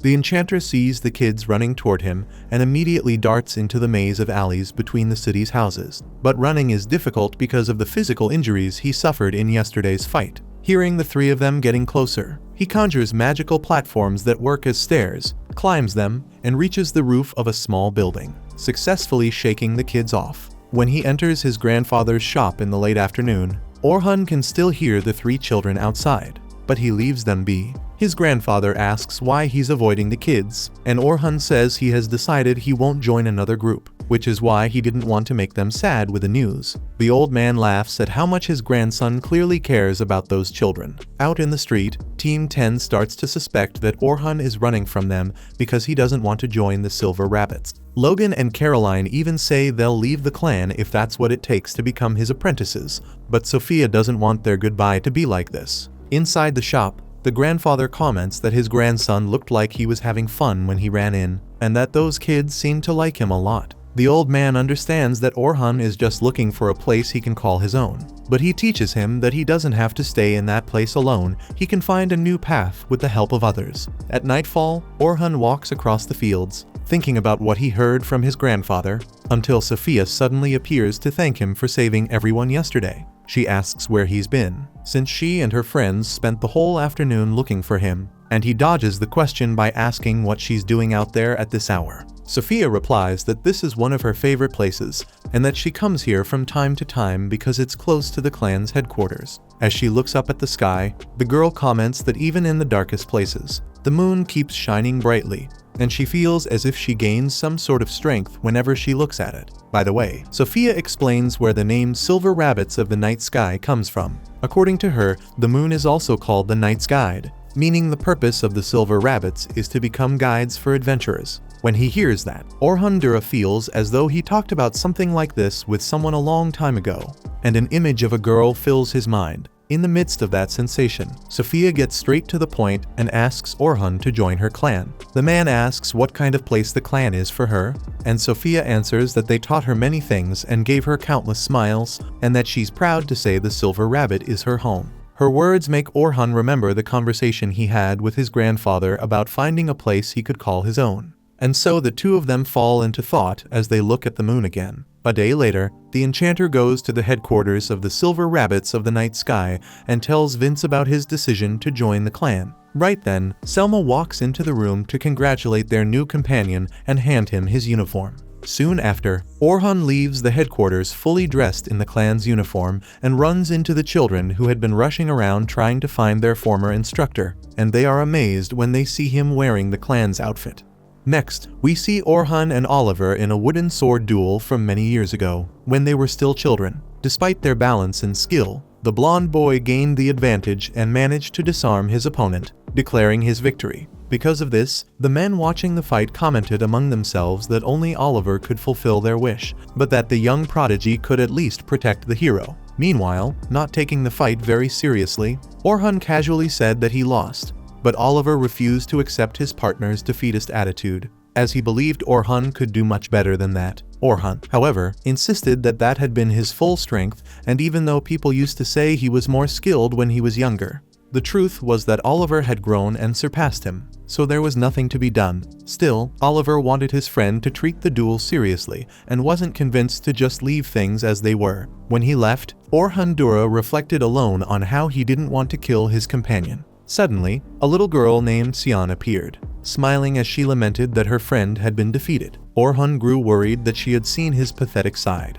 but Sion believed he had been amazing. Besides, she knew his true strength. Even so, Orhan lowered his head and admitted that he was growing weaker by the day, all because of his frail heart, which couldn't handle his own power, nor the way adults looked at him. Because of that, it was now his friend Oliver who had to carry that burden, and that made young Dura feel awful. Hearing this, Sion puffed out her chest and swore she wouldn't let him be alone in this, and that she would become strong enough to stand by his side, because they needed to defeat something that still hadn't been revealed, reminding him that she was the same as Orhan in some way that also hadn't been explained yet. Perhaps due to this similarity, Sion trusted the boy deeply and was willing to follow him to the ends of the world, since she didn't want him to carry that weight alone. With that promise, Sion said that on the day she became strong enough to accompany Orhan, the two of them would be able to walk together to a certain place not yet specified. After that, we see the Grandmaster receiving a visit from the Guild Master of the southern region of the continent, who, in a rush, tells him that 3 days earlier an adventurer defeated the Black Dragon alone in an area under his jurisdiction.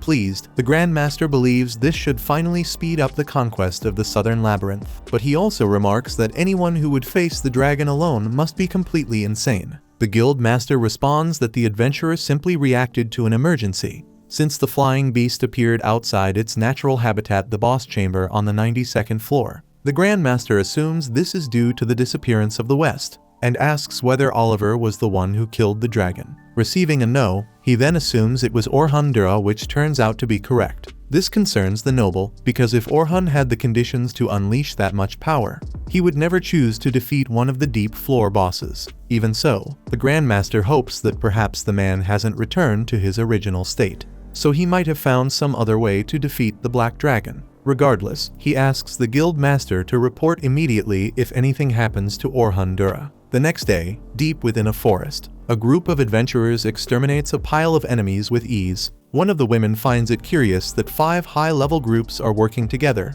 and a colleague replies that, in the end, the result was the same. A boy then asks Sion what they should do, and after assessing that strong adventurers likely won't appear there in the Great Eastern Labyrinth for a while, She decides it would be best for them to leave. She then orders whoever was hiding to show themselves, and one of Sion's messengers appears magically to deliver a message from headquarters. An adventurer strong enough to defeat the Black Dragon alone has appeared in the south, and this target should be eliminated if Sion's group determines he is an enemy. The messenger explains that, according to HQ, this adventurer is probably already allied with the church. Due to the lack of precise details, Sion believes the target is not Oliver. Therefore, she decides that her team will depart for the Great Southern Labyrinth as soon as everyone is ready. A boy from the team comments that the South, just like the East, is church territory, meaning they must be twice as careful, especially given the strength of this adventurer. Sion reflects that perhaps someone like her has finally emerged in the South, and that she didn't want to get involved in that region. But she is the only one capable of handling the situation. If that truly is what's happening, the South might be conquered as quickly as the West, and Sion must prevent that at all costs. After all, she swore to follow Orhan's will after he died, and that feeling has never changed since he was the person she loved the most. Sion has never forgotten the day she received the message of his death, the moment her heart froze. Yet even now, alone, she will continue fighting and won't let anyone stand in her way, pushing forward until she kills the elders of the church who led Orhan to his death. Speaking of Orhan Dura, he is praised by the leader of the Silver Rabbits during a clan meeting for risking his life to protect his companions during the expedition, facing that terrifying dragon. Vince Biars adds that Orhan is not only physically strong, but was also solely responsible for the management and operations of the heroes group. For that reason, the young man is being promoted at this moment to commander of the Night Sky Silver Rabbits, taking the position once held by Albert, who died fighting the Black Dragon in the past. Selma Claudel's hands tremble just hearing the name of her former companion, while Vince reminds everyone that the promotion must be approved by at least 2/3 of the current commanders, then opens the vote. However, a man seated at the table asks to speak before the voting begins. Once permission is granted, he talks about how the newcomer has shown great potential and is a recommendation from the leader himself. But he questions whether Dura is willing to give his life for the clan, because once he becomes commander, his actions will change the lives of many members, and for those who belong to this organization, it means everything.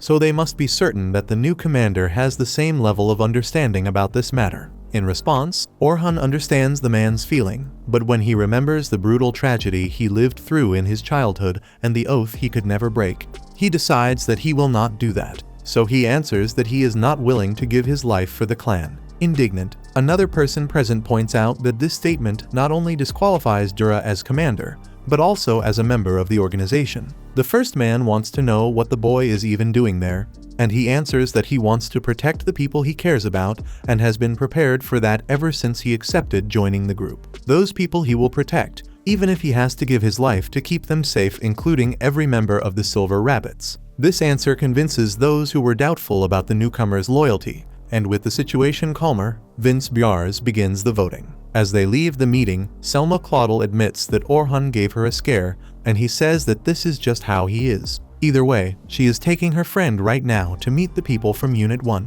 where everyone is eager to meet him. At that moment, a girl approaches the pair to speak with Orhan. Selma introduces her as Estella, from the management division, hoping the new commander will be able to teach people. She asks for a little help with a new group that needs training, knowing her friend can do it. Selma joins Estella in reinforcing the request. He asks whether this won't interfere with the matter regarding Unit 1, but Selma assures him everything is fine, because now he will have more time than when he was in the hero group, since the Silver Rabbits don't spend consecutive days in dungeons. In fact, Estella reminds them that it is forbidden to stay for more than 3 days, and Orhan is impressed with the working conditions the place provides, so he accepts the challenge. Grateful, Estella promises to send the materials soon and leaves. Next, Selma takes the commander to Unit 1, and he is welcomed like a true dragon slayer. Judging by the appearance of the members of this team, he cannot understand how they can be the strongest unit in the clan. The oldest of the group, at 24 years old, introduces herself as Rain Hugwell, a sorceress who sees herself as the newcomer's big sister and asks him to come to her if he needs anything. Thinking the boy was staring at her chest, she covers her body with her arms and asks if he thought they were small. Orhan answers that they are quite large, the robes she is wearing. He meant, after her, Lucretia Otis introduces herself, an 18-year-old healer who asks to be called Luker. Then she points out that it is time for irresponsible Will to introduce himself. Annoyed with the girl, Wilk Savory says he is the team's defender and can be called Will. Next, Selma Claudel introduces herself again just to follow protocol, identifying herself as an enchanter and leader of the team. Lastly, Orhan Dura states his name to everyone, says he is 18 years old and a frontline attacker, and hopes he can do his best to reach the level of his teammates. Will jokes that he had been taking Albert's role until now, so he wishes good luck to the guy who will take his place. Realizing the newcomer is being overly formal, Selma tells him he doesn't have to be like that. Orhan doesn't understand why, so Luker explains that everyone is roughly the same age, and she herself doesn't speak formally, so it's all fine. Changing the subject, Will is dying to know how on earth this guy defeated the Black Dragon. Orhan hesitates, so Selma says he doesn't need to talk if he doesn't want to, but he decides it's important to share this kind of information with his teammates. So Orhan Dura explains that he managed to bring the beast down largely thanks to 2 original spells. The first is Impact, capable of increasing the effect of a piece of equipment or magic by up to 100 times. The second is a spell that can be used multiple times to increase abilities beyond what ordinary support magic can do. For example, against the dragon, he used it 32 times. Luker and Rain are stunned by his statement, and he explains that the downside is that it can only be used on himself, and the buff is so strong that his body cannot endure it for long. Since the fight against the Black Dragon took quite a while, Orhan came out of it badly hurt. Luker asks whether the newcomer could also take other positions since he is so strong, and he admits that no matter how much he tries, he can only use mid-level spells, even though he can create original magic. He has no idea why, but it certainly bothers him a lot. Even so, although he cannot use advanced powers, his original spells have helped him out beautifully, so it's not as if he is useless. Hearing that, Rain acknowledges the newcomer's effort and comments that she hopes one day to be able to use the highest level spells as well. Luker asks if the boy has any special abilities, and he says yes. With that, Will points out that there are now 3 members in the group with special abilities. But Selma thinks it's better for Orhan to see that in practice during an expedition she is organizing for tomorrow to the Great Southern Labyrinth, to help the team get in sync with the new member. Speaking of that, Will thinks it's a good idea to throw a welcome party for their new teammate, and Selma agrees completely. While scratching his head as he talks about the expedition, Orhan admits that he ended up losing his weapon in the fight against the dragon, so he'll have to buy another one if he wants to keep exploring. This worries his colleagues, since Orhan Dura usually takes days to get new equipment, but he assures them he's fine. Because his weapon is standardized, he can just buy another one. That information makes his companions even more alarmed, because they were convinced that someone with his level of power would have an incredible, custom-made weapon. But Orhan says his equipment had been doing the job so far, and that he can also use support magic to strengthen the blade and things like that. After everything that's been said, Rain stands up and states that from today on, Orhan Dura is an ace of the Silver Rabbits, so he can't be seen around with a cheap store-bought trinket. Speaking of which, when Unit 1 goes down to see Eren, the blacksmith, and tells him that the Dragon Slayer was using a standardized weapon, the man is horrified and surprised that the kid survived for so long. Embarrassed, the boy explains that he was a spellcaster for a long time on the battlefield, so his weapon wasn't that important. But when Rain got mad at him, Orhan understood that now that he's part of Unit 1, he needs equipment worthy of his position. For that reason, Orhan Dura asks Eren to forge a sword for him. Will comments that Eren is not only the exclusive blacksmith of the Silver Rabbits, but also the best there is, so the quality will be amazing. The craftsman thanks him for the compliment, but reminds them there's one issue. To forge a high-level weapon, the materials must come from the deeper floors of the Great Labyrinth. Since that's the case, Orhan Dura uses his inventory and drops a great amount of those materials onto the counter, leaving everyone stunned. Selma asks why this guy has all that, and he says he had stored it away since his time in the hero's party but never used it for anything. Delighted by the griffin claws and manticore fangs, Luker then lays eyes on a black dragon scale and goes into shock along with the rest of the group.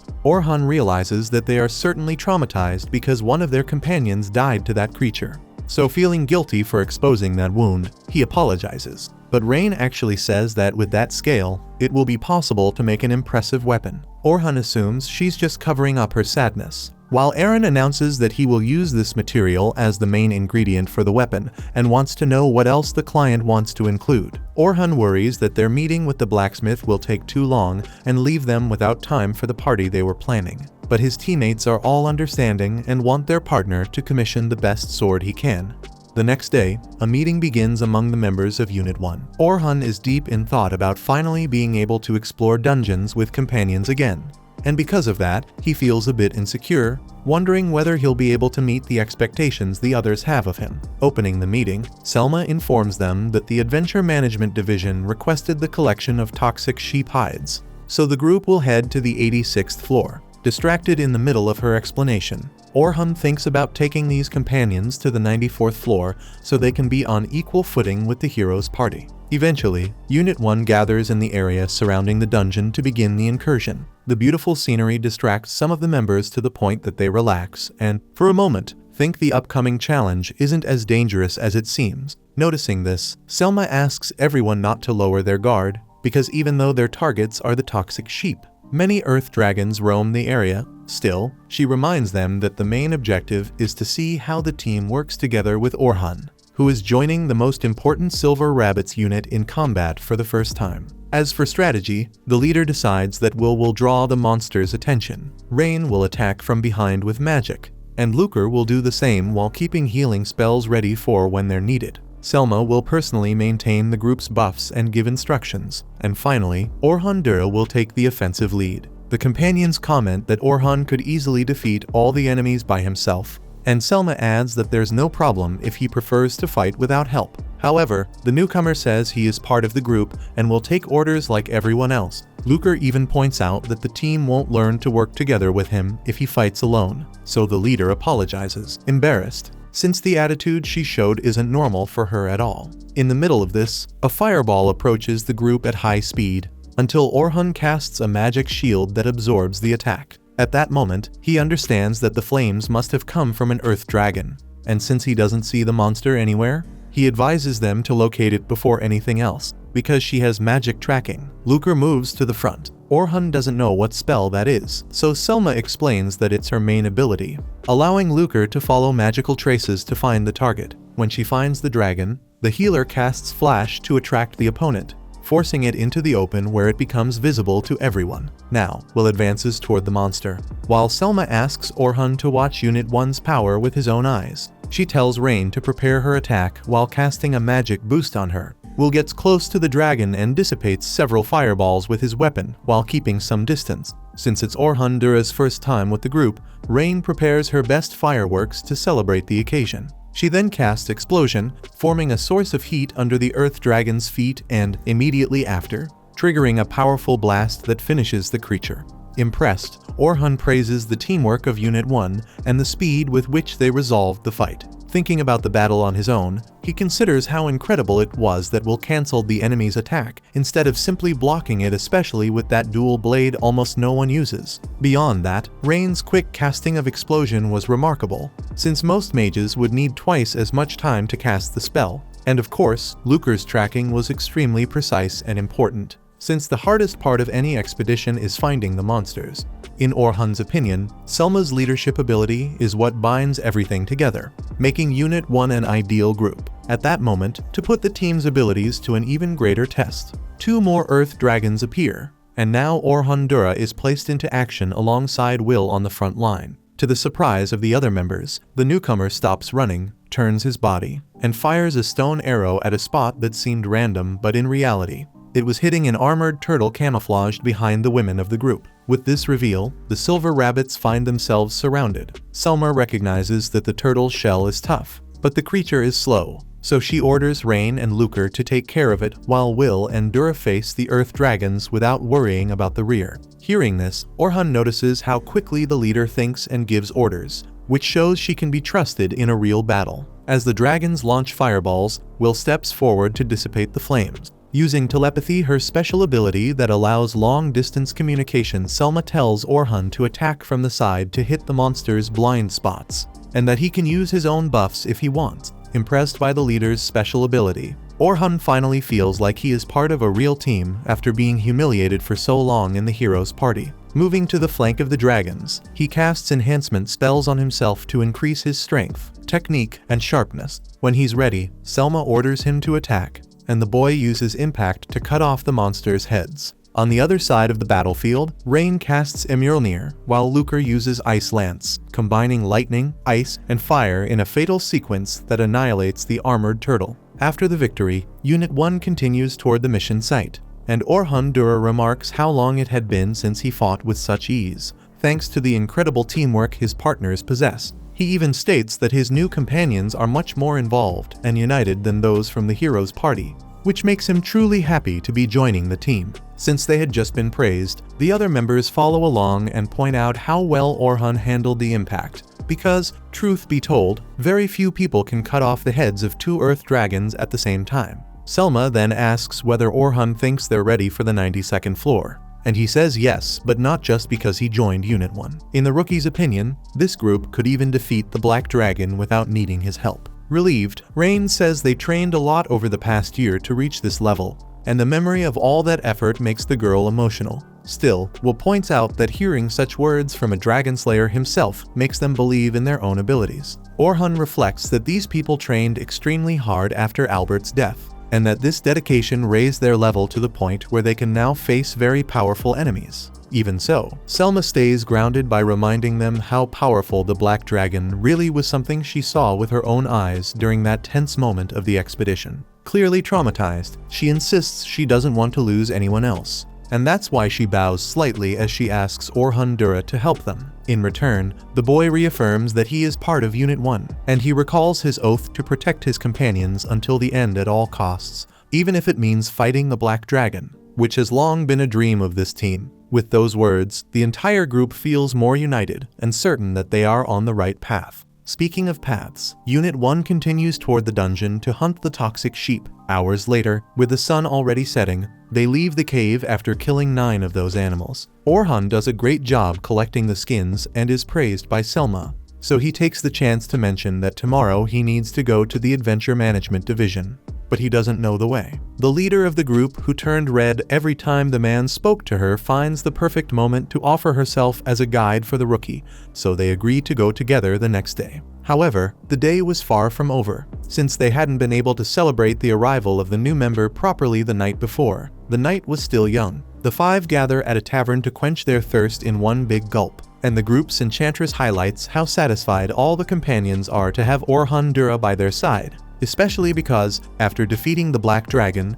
he naturally became highly sought after by every adventurer team. Unit 1 even feels like they need to give their very best, so the guy won't regret joining them, but based on the incredible experience he had fighting alongside them, he makes it clear that leaving his new friends hasn't even crossed his mind. Lucre gets so emotional about how easy Orhan is to deal with that she starts crying. She had been afraid he might be one of those unbearable, stuck-up types. Will and Rain take the chance to confess they had the same worry, but all 3 point at Selma as the one who was most anxious to know what the rookie was really like, since she'd been pretty interested in him for quite some time. The redhead tries to deny it, but her companions don't let it go and leave the poor woman with nowhere to hide, though she argues she only wanted, as leader, to make the young man feel comfortable when joining the unit. Even so, when Orhan comments that she's an excellent leader, the woman can't handle it and downs her entire mug in one go. While everyone laughs, the rookie remembers the day his grandfather told him that every decision in life brings regret, but Orhan doesn't feel even a little regret for joining this clan. On the other hand, the person who might be regretting something now is Selma, because that mug she emptied left her absolutely wasted to the point of even commenting on how handsome Orhan is. Not only that, but she crosses the line and presses herself against the boy's chest, while he couldn't help noticing the same part of her body. However, like a true gentleman, he points out that the girl is completely drunk, hinting that maybe this isn't the right moment for any physical involvement, but the woman simply refuses to let go. Rain comes to the other side of the boy, so he asks for her help to stop the leader, but the sorceress not only refuses, she joins the enchantress and grabs the young man's left arm, leaving him surrounded by 2 terribly drunk girls. As a last attempt, Orhan begs Will and Lucre to save him, but the 2 pretend not to see anything and promise only that they won't look at the atrocity that is about to happen, whatever it might be. At that point, The brave hero was almost giving in to the temptation of feeling that warm, seductive comfort from the girls, but before completely surrendering to pleasure, he plays his final card, the sleep induction spell. After putting the girls to sleep,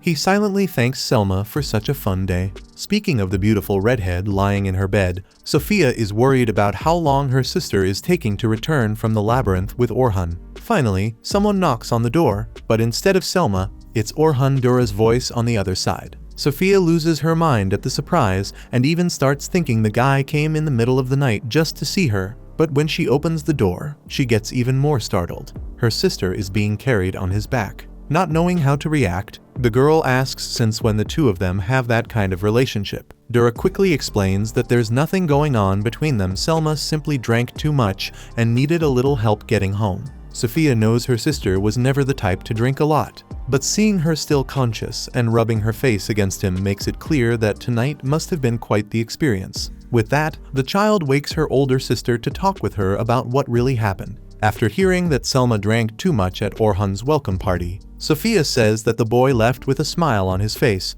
but that Selma probably bothered him. Even so, the little girl acknowledges that Selma has been too busy and stressed lately, and that maybe Orhan's arrival is exactly what will help her have less work. Besides, even though her sister apologized, the girl doesn't think Selma has anything to be forgiven for. Because even though she did get upset, she doesn't think it's fair to fight with her sister over those feelings. In the end, all Sophia asks is that Selma be more careful from now on. Hearing such mature and understanding words from a child, the adult in the situation starts seeing the little one as a heaven-sent angel, which amuses the girl. Shortly after, Selma notices how much more Sophia has been smiling than she used to, and she's sure it's thanks to Orhan. After the conversation, while taking a shower, Selma thinks about how much work the man must have had carrying her all the way to her house, and how deeply embarrassing it was not only at the tavern, but especially in front of her younger sister. So she needs to be careful not to act like that again and make the girl misunderstand everything once more.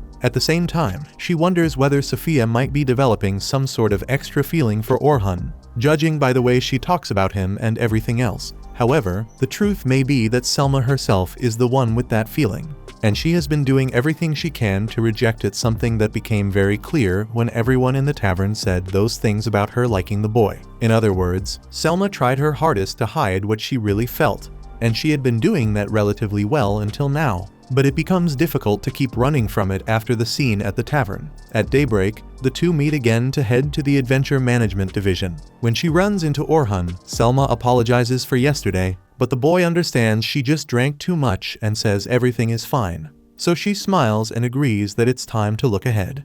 At night, in the clan's headquarters, Orhan Dura reviews the files of Sophie, Logan, and Caroline, and discovers that all of them went through difficult past, Sophie in particular. The next day, he goes with Selma to the Adventure Management Division, where they are cheerfully greeted by an employee named Estella, who, as always, has her desk in complete chaos. With her extroverted and careless manner, she randomly calls Selma Selmachi for no apparent reason. Beside her, another employee named Carla appears much more grounded and composed, and she is the one responsible for taking care of the new members of the clan. Carla has heard that Orhan will be training Team 10 and asks if he has read the members' files. He confirms that he has, and says that because of that, he has already made the decision to accept the job. This brings relief to both employees, considering that Team 10 is the most promising group among the Silver Rabbits, and all of them have difficult personalities to deal with. Despite being extremely competent, those kids seem to adore Orhan Dura. When thanking him, Estella calls him Orkai, giving him a nickname for absolutely no reason. Orhan has no idea why, but since she insists on calling him that, so be it. Setting that aside, the new instructor of Team 10 asks what the training policy is, and is startled when Estella replies that there isn't one. Orhan simply needs to teach the children what he knows. That leaves him a bit lost about what to do and how to do it. So Selma asks Estella to at least establish a goal to guide his work. Since the enchantress insists, Estella decides that Team 10 should be capable of facing the intermediate levels of the Great Southern Labyrinth within 6 months. Honestly, Orhan thinks that's a bit much, but he isn't heard the way he should be, and that becomes the final goal, leaving the department. Now that Orhan has read the members' files, Selma assumes he has discovered the dark past involving her and Sophie. The boy admits that he read the story as agreed, and the two enter a deep conversation about the humiliating and painful life the little girl has had since birth. In truth, the two are half-sisters, because Sophie was born from their father's affair with a maid who worked in the house at the time. To make matters worse, Sophie's real mother died during childbirth, so she ended up being adopted by the Claudel family, and, as one might expect,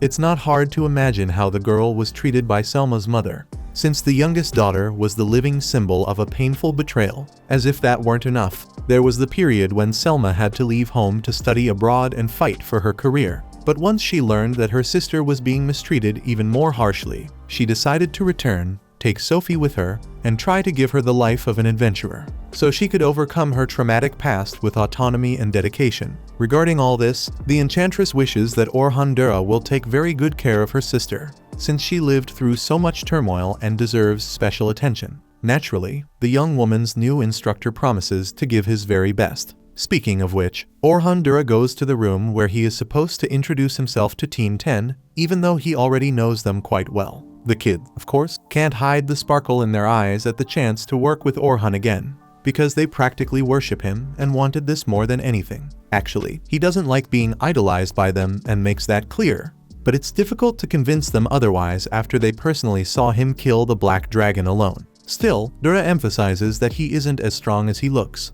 and that one day the three members of Team 10 will also need to face the Black Dragon if they truly want to rise in rank and conquer the Great Southern Labyrinth. Changing the subject, he says he wants to establish two important things about his work method and the relationship between teacher and students. First, he insists that the kids always keep their minds active, thinking of clever alternatives whenever necessary, developing different ways to solve problems. After all, most problems have more than one solution. Second, he demands that the three of them be challengers, including challenging their own master, since Orhan Dura himself stresses that he is not perfect and can also fail or present flawed solutions. When that happens, he wants the youngsters to be sharp enough to question decisions that aren't very well founded. With that explained, the instructor now wants the students to say why they decided to become adventurers, starting with Sophie. Shyly, the girl says she wants to be like her sister one day, and also become someone strong and independent, capable of making her own decisions and choosing her own path in life.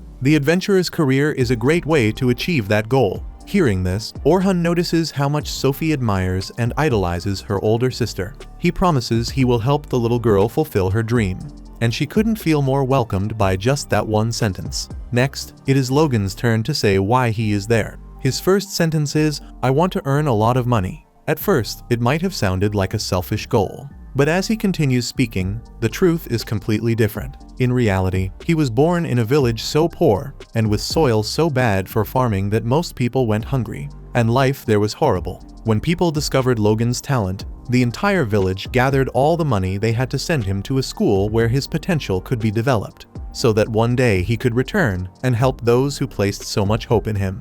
Not only because of the expectations of others, Logan himself is aware of his mission and genuinely wants to repay his people's affection. On the other hand, being so young and having so many people betting everything they had on him, he recognizes that he became arrogant and believed he was already as strong as a high-rank adventurer. But after seeing Orhan Dura kill the Black Dragon, he understood that he still has a long road ahead. Even so, he is excited to work with this master, since he sees Orhan as the ideal figure to help him achieve his goal. When she was finally asked why she became an adventurer, Caroline spent a few long seconds trying to think of a reason, but then she admitted she didn't really have one. Or rather, she liked seeing people smile when she killed monsters. She thought it was pretty nice, because people who are smiling don't hit her. Hearing that, Orhan realized that Caroline also had a very dark side. The girl added that everyone loses their smile when monsters appear, and that's why she kills them. She hates when people aren't smiling. The way she said it made her sound like the kind of psychopath we see in movies, which honestly left everyone a bit unsettled. But the instructor made an effort to embrace her reasoning by agreeing that things really are better when no one is suffering alone. After all three members of Team 10 explained their reasons for becoming adventurers, it was now Sophie's turn to ask about Orhan Dura's goals and dreams. Without hesitation, he said his main goal was to become strong enough that no threat would ever be too great for him to defeat. After all, the stronger we are, the more we can protect the ones we love, and that idea was the core of the harsh journey of the enchanter who became a front-line attacker. since he places high expectations on himself. Dura also wants Team 10 to push themselves just as hard. He makes it clear from the start that he won't treat the three of them like children, and that this reflects the level of responsibility they already carry. Setting that aside, the teacher suggests Caroline should have a nickname, since her name is a bit long and could get in the way when giving quick commands on the battlefield. With her approval, he suggests the most obvious option, Carol, and that alone is enough for the girl to feel like the most special and unique person in the world. Logan gets jealous and wants a nickname too, even though his name has only 2 syllables. But since the kid insists, Orhan follows the same logic he used with Carol and suggests calling him Log. Receiving a nickname from the master he admires so much makes the boy feel completely fulfilled, as if he had already beaten life before growing a single pubic hair. Finally, noticing that Sophie looked a bit out of place and might feel bad if she didn't get a nickname too, Orhan comes up with the simplest one possible, but he means it sincerely. From now on, Sophie will be called Sophie, which is basically the same name, just with a stronger emphasis at the end. Either way, the kids love their new nicknames and end up liking their master even more. Once that conversation ended, it was time for Team 10 to take action and once again show everything they had learned so far in practice. Using the strength and speed of a defender, Carol rushed toward 2 wolves and took them down. But Orhan didn't like what he saw. Her job is to draw enemies in, not to kill them. That's the attacker's job. However, at this point, the girl doesn't seem to be either one, being incomplete in every sense and acting in a way that puts her life at great risk due to how reckless and impulsive she is. Not by coincidence, another wolf appeared behind her, and she no longer had time to react, forcing the master to kill the creature with a series of last-second enchantments. After that, Orhan insisted that Caroline stay aware of all sides of her surroundings while fighting, but the girl argued that she was just pretending to be defenseless, since she had already noticed the wolf approaching. If so, Orhan asked, then why didn't she dodge? In response, the defender simply cut her own wrist, to the instructor's despair. However, she showed him the wound again as it healed itself, revealing her special ability. According to the adventurer, she doesn't die. No matter how much she's hurt, she heals instantly. Hearing that, Orhan remembered Caroline Inglot's painful past, when she was kept imprisoned by the Cyclamen Church for years so she could serve their goal of reviving the evil god, the most powerful creature that ever existed. To achieve that, the church attacked villages to run experiments and traffic humans. 2 years ago, Albert from Unit 1 invaded one of their bases and rescued Caroline, who was psychologically destroyed by the experiments she endured, yet resilient enough to stabilize emotionally as much as she could, knowing that her savior died. Orhan can only imagine the pain this girl must carry inside. With that in mind, the teacher asked her to look at her teammates and notice that they weren't smiling because she had hurt herself. Even if she heals instantly, the wound still hurts, and no one wants to see her suffer like that. Carol reacts desperately and begs to know how she can bring their smiles back.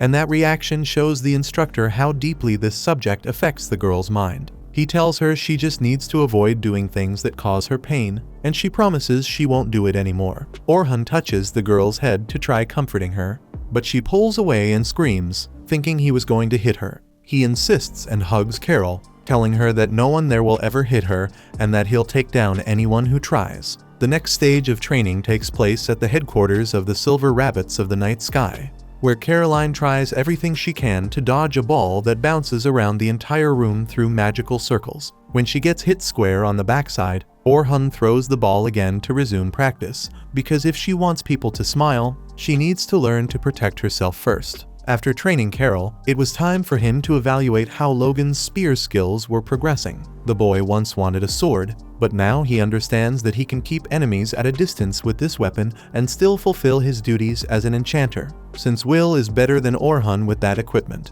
The instructor thinks about calling him next time to train the boy. Lastly, Dura has Sophie count down from 500 in steps of 7, while he keeps 2 magic circles active, so she has to cast spells at random targets whenever they light up. It's a parallel construction drill so complex and exhausting that Sophie loses focus for a moment and the master scolds her right away, since an enchanter losing concentration in battle could cost a companion's life. Then, 2 targets light up at the same time, and the girl freezes, hitting the one in the middle, which had nothing to do with anything. But Sophie says she felt something strange when she raised her arm without thinking, because the target fell even though she didn't cast a spell. That makes her wonder if she might be affecting things with her mind alone. Orhan says he felt something similar when his special ability first appeared. And if Sophie is awakening hers now, then they should stay calm and be careful not to skip ahead. After training, Sophie and Caroline take a bath and talk about how heavy today's session was. In the middle of that, Estella and Carla show up to join them, and they comment on how much the girls have grown. Sophie even agrees, although the part of her body she most wishes had developed still hasn't grown, the part between her stomach and her neck, but not her arm. She even calls Carol a traitor just because the poor girl has developed a little more than she has. As time goes by, the relentless practice of Team 10 makes its members much better during training. Carol dodges the ball, Sophie knocks down 2 targets at once, and Logan has the privilege of training with the best lancer possible. When the 3 reunite, Orhan Dura reminds them that yesterday they defeated the Orc Lord, boss of the 20th floor, on their own. That means they cleared the first stage, so now it's time to aim even higher. As the kids celebrate, Rain Hugwell calls for the instructor. The 2 of them follow Will to the clan's blacksmith, because Orhan Dura's special sword, forged from the Black Dragon scale, is finally ready. When he holds the weapon, Orhan feels it fit perfectly in his hand, and the weight is ideal. With that perfection in his grasp, the young adventurer makes a silent promise to always protect his companions, no matter what. Without wasting time, Orhan tests his new blade on the monsters of the 91st floor of the Great Southern Labyrinth, and becomes more satisfied with each strike he lands. After all, it was truly a weapon made to fit him. And Orhan understands why Eren was chosen to be the official blacksmith of the Silver Rabbits. Will acknowledges that the craftsman is excellent, but also emphasizes that what made the difference in this case was the Black Dragon scale. Rain adds that Eren also used the blood of the armored turtle they defeated, but that this made the weapon less durable. Regarding that, Orhan plans to compensate for this weakness with his support magic. Luker asks if he has already chosen a name for the sword, and he says it will be called Charges. Rain notes that it is not a very common word, and he explains that it means Black Rabbit, since it was forged by the clan and for the clan. Will confesses that maybe it would be cooler to call the sword Black Dragon because of the material, but the rookie insisted on celebrating his entry into the organization. And since Unit 1's goal is to conquer the Great Southern Labyrinth, he sees that dragon only as an obstacle, not as the name to be given to his weapon. Speaking of which, Selma feels that the team is ready to go to the 92nd floor another day, specifically to face the most feared creature in the place. By late afternoon, the group is at the dungeon entrance after a full day of exploration. While everyone is desperate to take a bath and drink something to end the day, Selma approaches Orhan to talk about the planning for the invasion of the 92nd floor, but the boy had promised the recruits that they will explore the Great Labyrinth tomorrow. Selma becomes worried that he will not even rest before facing this challenge, but he promises that he will not fight. He will only watch the kids in action, because they have already evolved a lot and will handle the situation, since they are only going to the 29th floor. Selma is impressed that such young kids have already reached this level, considering that they will officially become adventurers if they manage to finish the 30th floor. At nightfall, Orhan Dura meets with his grandfather and learns terrible news. According to rumors, a group called Amanthoth, known as Adventurer Exterminators, is roaming around the Great Southern Labyrinth. They are one of the largest criminal organizations in the country, alongside the Cyclamen Church. They believe adventurers should not complete the Great Labyrinth and therefore kill those who try. Even though the guild may not know what is happening, Orhan's grandfather heard that some high-rank adventurers were killed, so he warns his grandson of the danger. Outraged, Dura does not understand why these lunatics do not want anyone to conquer the dungeon. Not that he expects a good justification from a bunch of fanatics. In any case, since this is what is happening, the boy asks his grandfather for one thing. Meanwhile, Rain Hugwell talks to the tunic Albert was wearing when he died. Even stained with blood, the mage kept the clothing to communicate with the former member of her group, just so he could watch Unit 1 from wherever he was. At the same time, Wilkes Savory picks up his weapon from Eren after the maintenance and now feels ready to face the Black Dragon. The blacksmith comments that the defender truly has willpower, because he personally would have run away a long time ago. That said, Will emphasizes that it was shameful that he caused Albert's death, so he should have died there. But now that he survived, his life will be directed toward this objective. Lastly, sitting alone in the garden, Lucretia Otis reflects that Unit 1 trained much more than the others over the past year, but even so it may not be enough. She believes that maybe Albert would laugh at her if he saw her scared like this, so she promises herself that she will not lose anyone again. Inside the clan headquarters, Selma Claudel sees her sister confessing that she is very afraid that Selma will not survive the fight against the Black Dragon, because even though Orhan is going with them, that creature is extremely dangerous. Tense, Sophia says she wishes her sister could stay with her forever and lowers her head.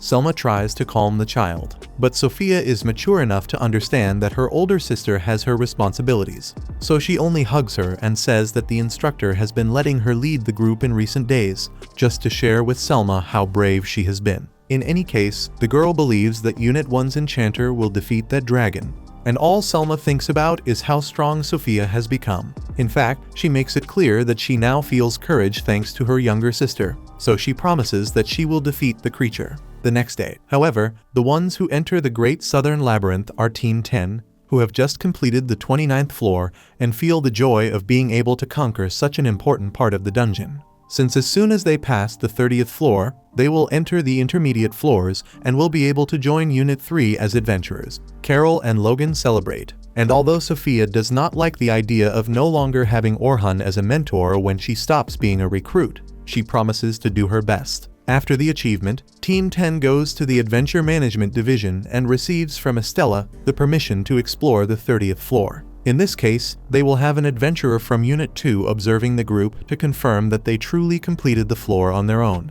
Carol asks why another person is necessary if they already have a master, but Estella ignores it and says she will schedule the expedition for the day after tomorrow, the same day Unit 1 will fight the Black Dragon. Even knowing this, the department head laments that the observer also has his own schedule, and that it would be complicated to reschedule. So Orhan decides to reschedule Unit 1's expedition. But Sophia does not want that to happen under any circumstances, because this has been her sister's dream for a long time and cannot be postponed anymore. Given the situation, Logan and Carol ask the instructor to let the 3 students go alone this time. Hearing that, Sophia remembers that the master taught them how to defeat the floor boss, so everything will be fine. The children insist that taking this step toward maturity is important so they can finally feel independent and like they truly accomplished a task on their own, thus becoming real adventurers. Since that's the case, Orhan allows them to go, but only if he knows their plan for finishing the floor. Back at the clan headquarters, the master reviews the plan prepared by the kids and is satisfied with what he reads, so he allows them to go without him. Even so, he reinforces that they must stay alert the entire time and be aware that not everything will happen according to the plan. Because of this, he gives each of his pupils a protective amulet. Thus, the members of Team 10 and Unit 1 dedicate the rest of the day to focusing on the big excursion that will take place soon, one that will forever change the life of every person involved. Soon, the big day arrives, and the groups gather to enter the Great Labyrinth. Standing before the entrance, Orhan sees the trio of rookies being accompanied by the observer Estella sent, and then he enters the dungeon alongside his teammates. Likewise, Team 10 enters the cave, and at a certain point along the path, Logan senses the presence of 3 enemies shortly after. 4 goblins appear in front of them. The enchanter apologizes for miscounting, but Sophia is understanding and asks everyone to stick to the plan in which Carol distracts the opponents while she casts magic from the rear. With that said, Caroline Inglot takes the front line,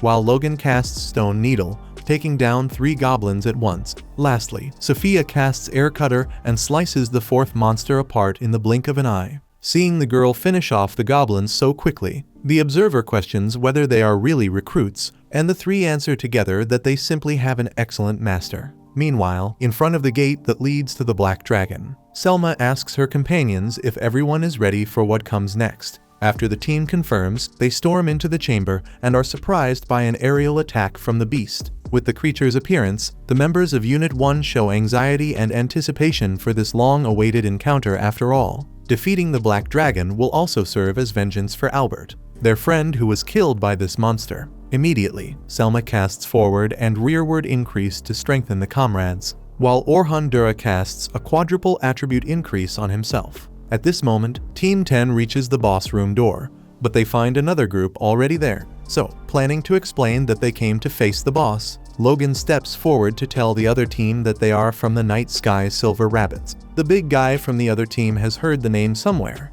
but since he can't remember where, a woman calls him a dumb brute right to his face. since that clan simply has the Dragon Slayer as a member. Hearing this, the big man starts staring at the children with a hostile expression and asks if they know this Slayer. The observer from Team 10, who had been watching from afar to let the kids handle the situation on their own, approaches when he senses something is wrong. In the middle of this, a girl in a white hood asks Zuriel to confirm whether the brats know who the Dragon Slayer is. Then the man uses some kind of visual ability to confirm not only that they do know him, but that he is their instructor. Therefore, they would make excellent bait to lure Orhan Dura. Speaking of Orhan, he warns Will that a tail attack is coming. The defender blocks the extremely heavy strike with mastery and jumps to retaliate, piercing the dragon's armor with his weapon. Taking advantage of the opening, Dura attacks with impact and tears off the creature's tail. After that, the team remembers how Unit 1 spent the last year revisiting their previous battle against the Black Dragon,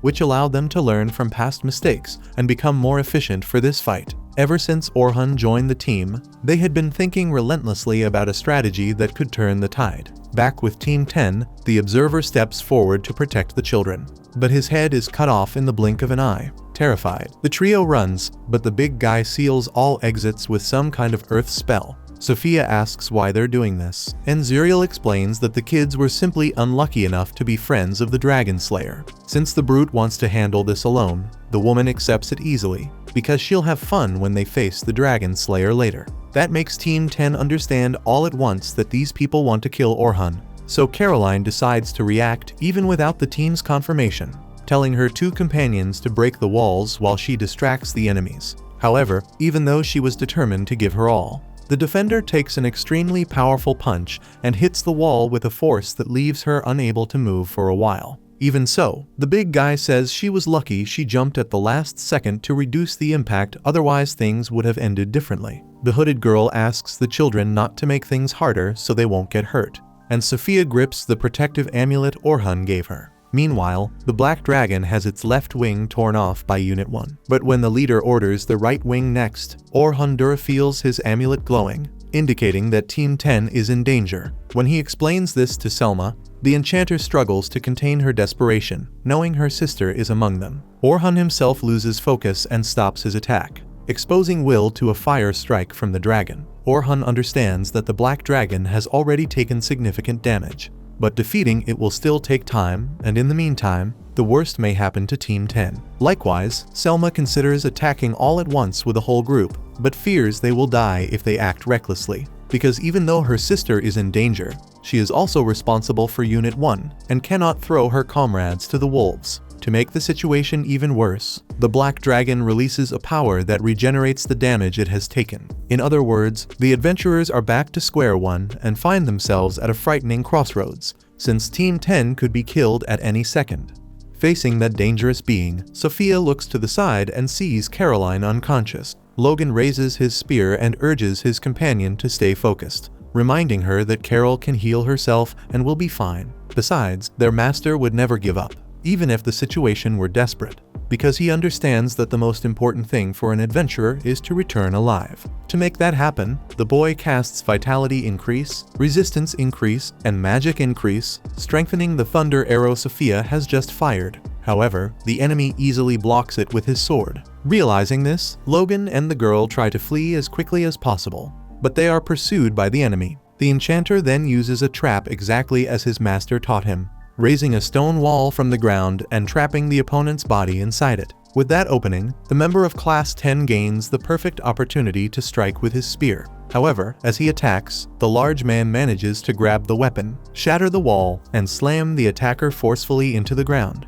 As Sophia falls into despair, Logan questions whether he and his friends were not supposed to serve as bait. One of the enemies explains that only one of them is enough. In other words, the boy is the one who will die. The large man prepares the fatal blow, but his body suddenly becomes paralyzed before his weapon can reach its target. In her shock, Sophia had managed to use a spell with that effect, which makes her realize that the strange sensation she had been feeling all this time was this special ability. Using that technique, she throws the enemy against the wall with all her strength and runs to Logan to heal him. However, the blow he suffered leaves the large man extremely furious and thirsty for revenge. One of the women in the group asks why Giba is taking so long to kill those kids. Since Sion looks angry, pressured, Giba hurries to finish the job. while Sophia and Logan focus on attacking with everything they have. At the same time, Unit 1's plan to quickly end the battle continues to fall apart, as the Black Dragon shows greater resistance and new tricks with each movement. Even so, Orhan Dura cannot afford to waste time,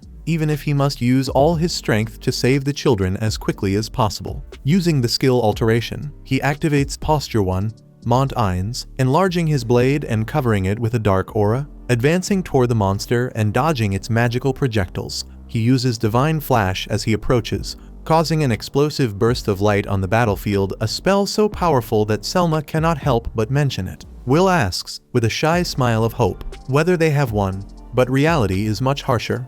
Once again, the Black Dragon has regenerated and is ready to continue the fight, making Orhan understand that the only way to defeat the creature is to kill it with a single blow to prevent it from regenerating. Meanwhile, Selma sees the beast's tail preparing to strike and conjures her magic barrier with full force. However, the third impact completely shatters the shield, and the force of the dragon's attacks throws the girl hard against the wall, causing significant damage. At that moment, Orhan Dura has climbed to a high position in the cave to activate Posture 4, Mont Veer, shaping his sword into the form of a spear and driving it into the dragon's snout. The thrust causes the monster's entire body to crack, until a massive explosion fills the boss chamber. Proud of Orhan, Selma loses consciousness, worrying her companions. Back with the children, Logan is unable to face the opponent in brute strength and is quickly subdued, leaving his teammate with even fewer chances. Now that the girl has revealed a special ability, Giba intends to kill her at once. After all, as Zuriel reminds them, their group's goal is to remove promising sprouts before they bloom.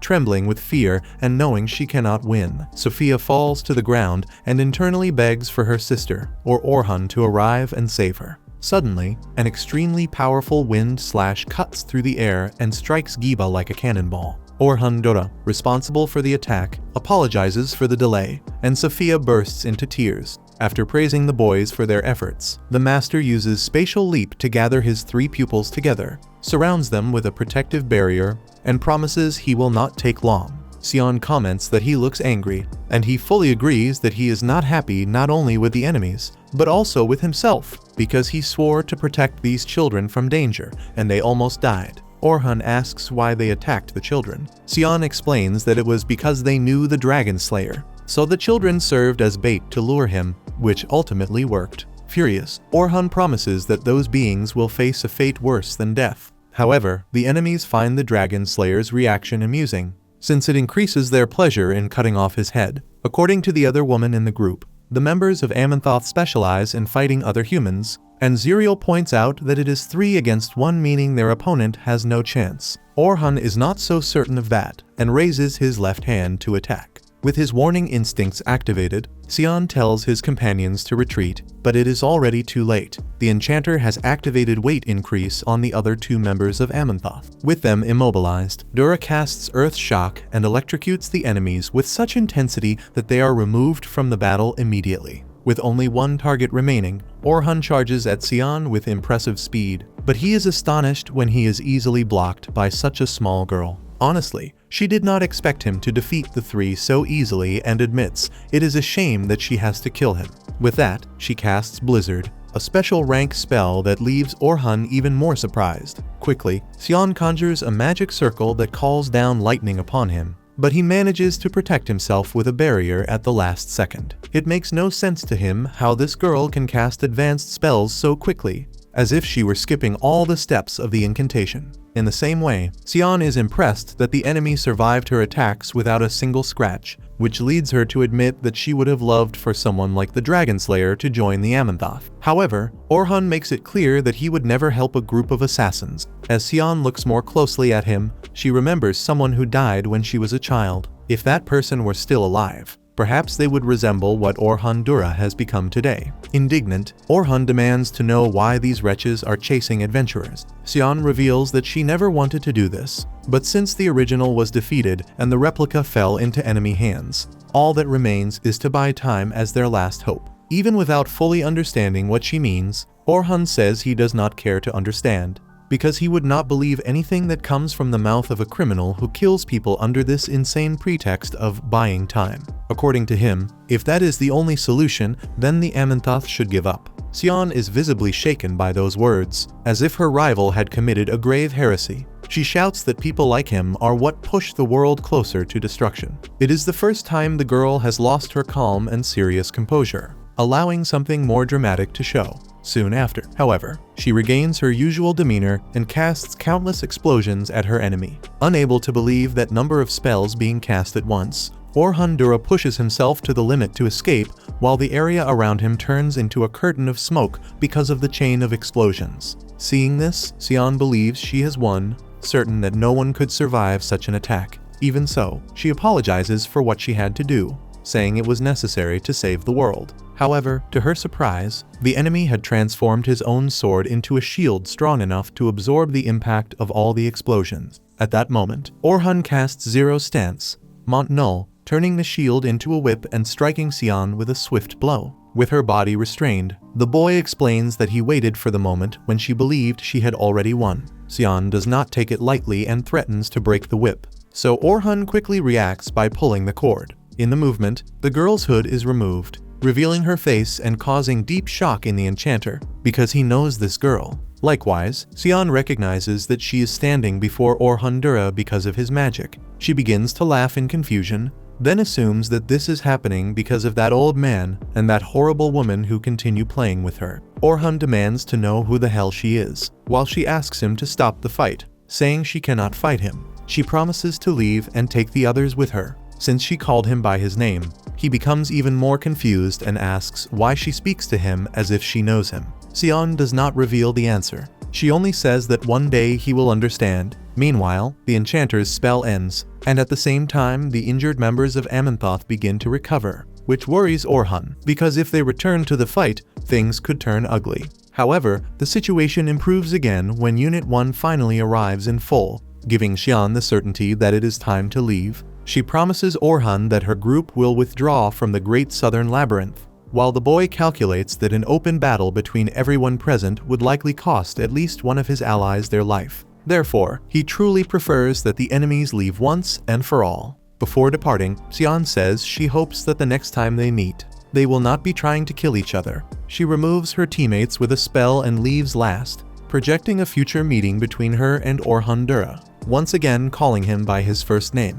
With the Amenthotep gone, Selmer runs to hug her sister, while Luker heals Logan and Caroline. Sophia thanks Orhan for saving her and her friends again, although he apologizes for putting the students in danger. In any case, Selma points out that the children are only alive because of their master, and Carol adds that everyone's smile would have disappeared if it were not for him. Logan asks whether the master knew that woman, and he answers with a certain regret that he did not, almost as if he wished he did. Meanwhile, far from there, Xian celebrates that Orhan is alive and remembers the countless days she dreamed of meeting him again. However, she laments that he is now an adventurer, meaning fate has turned them into enemies. The way he looked at her makes her heart ache deeply. According to her, they took her home, her past, and the time the two of them should have shared. But that was not enough. She will make that woman pay for what she has done, hunting her to the ends of hell to make her regret being born, casting her into an abyss of despair, waiting for a death that will never come.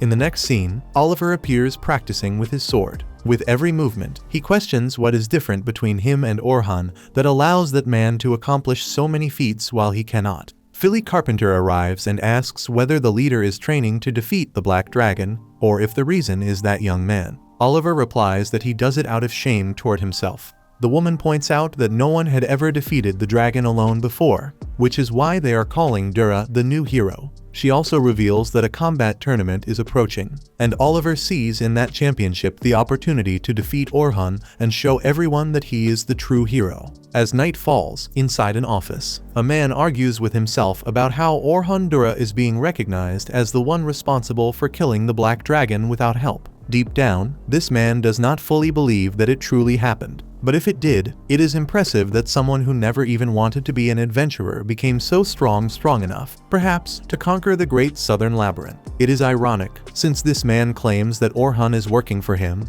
and may end up being his savior. If that is the case, only then will he be able to forget what that man did to him in the past. For that reason, the mysterious man asks that Orhan never wake from this dream until he dies, and that he keep dancing until then. The other day, the master gathered the apprentices of Class 10 to lament that everything had gone wrong that day. Still, it also served as a lesson, making the boys realize they weren't as strong as they had imagined, just as the instructor himself had come to realize the same about himself. The 3 pupils don't understand what he means, since he was the one who saved everyone. But Orhan insists that it was nothing more than luck, and that if the enemy hadn't left, everyone would probably have died, including Unit 1. That led Orhan Dura to the conclusion that he isn't powerful enough to protect the people he loves from just anyone, because those Amanthoth were stronger than him, especially that hooded girl. That's why he needs to become even stronger. Be that as it may, despite the defeat, everyone is still alive, and they can start over from that failure.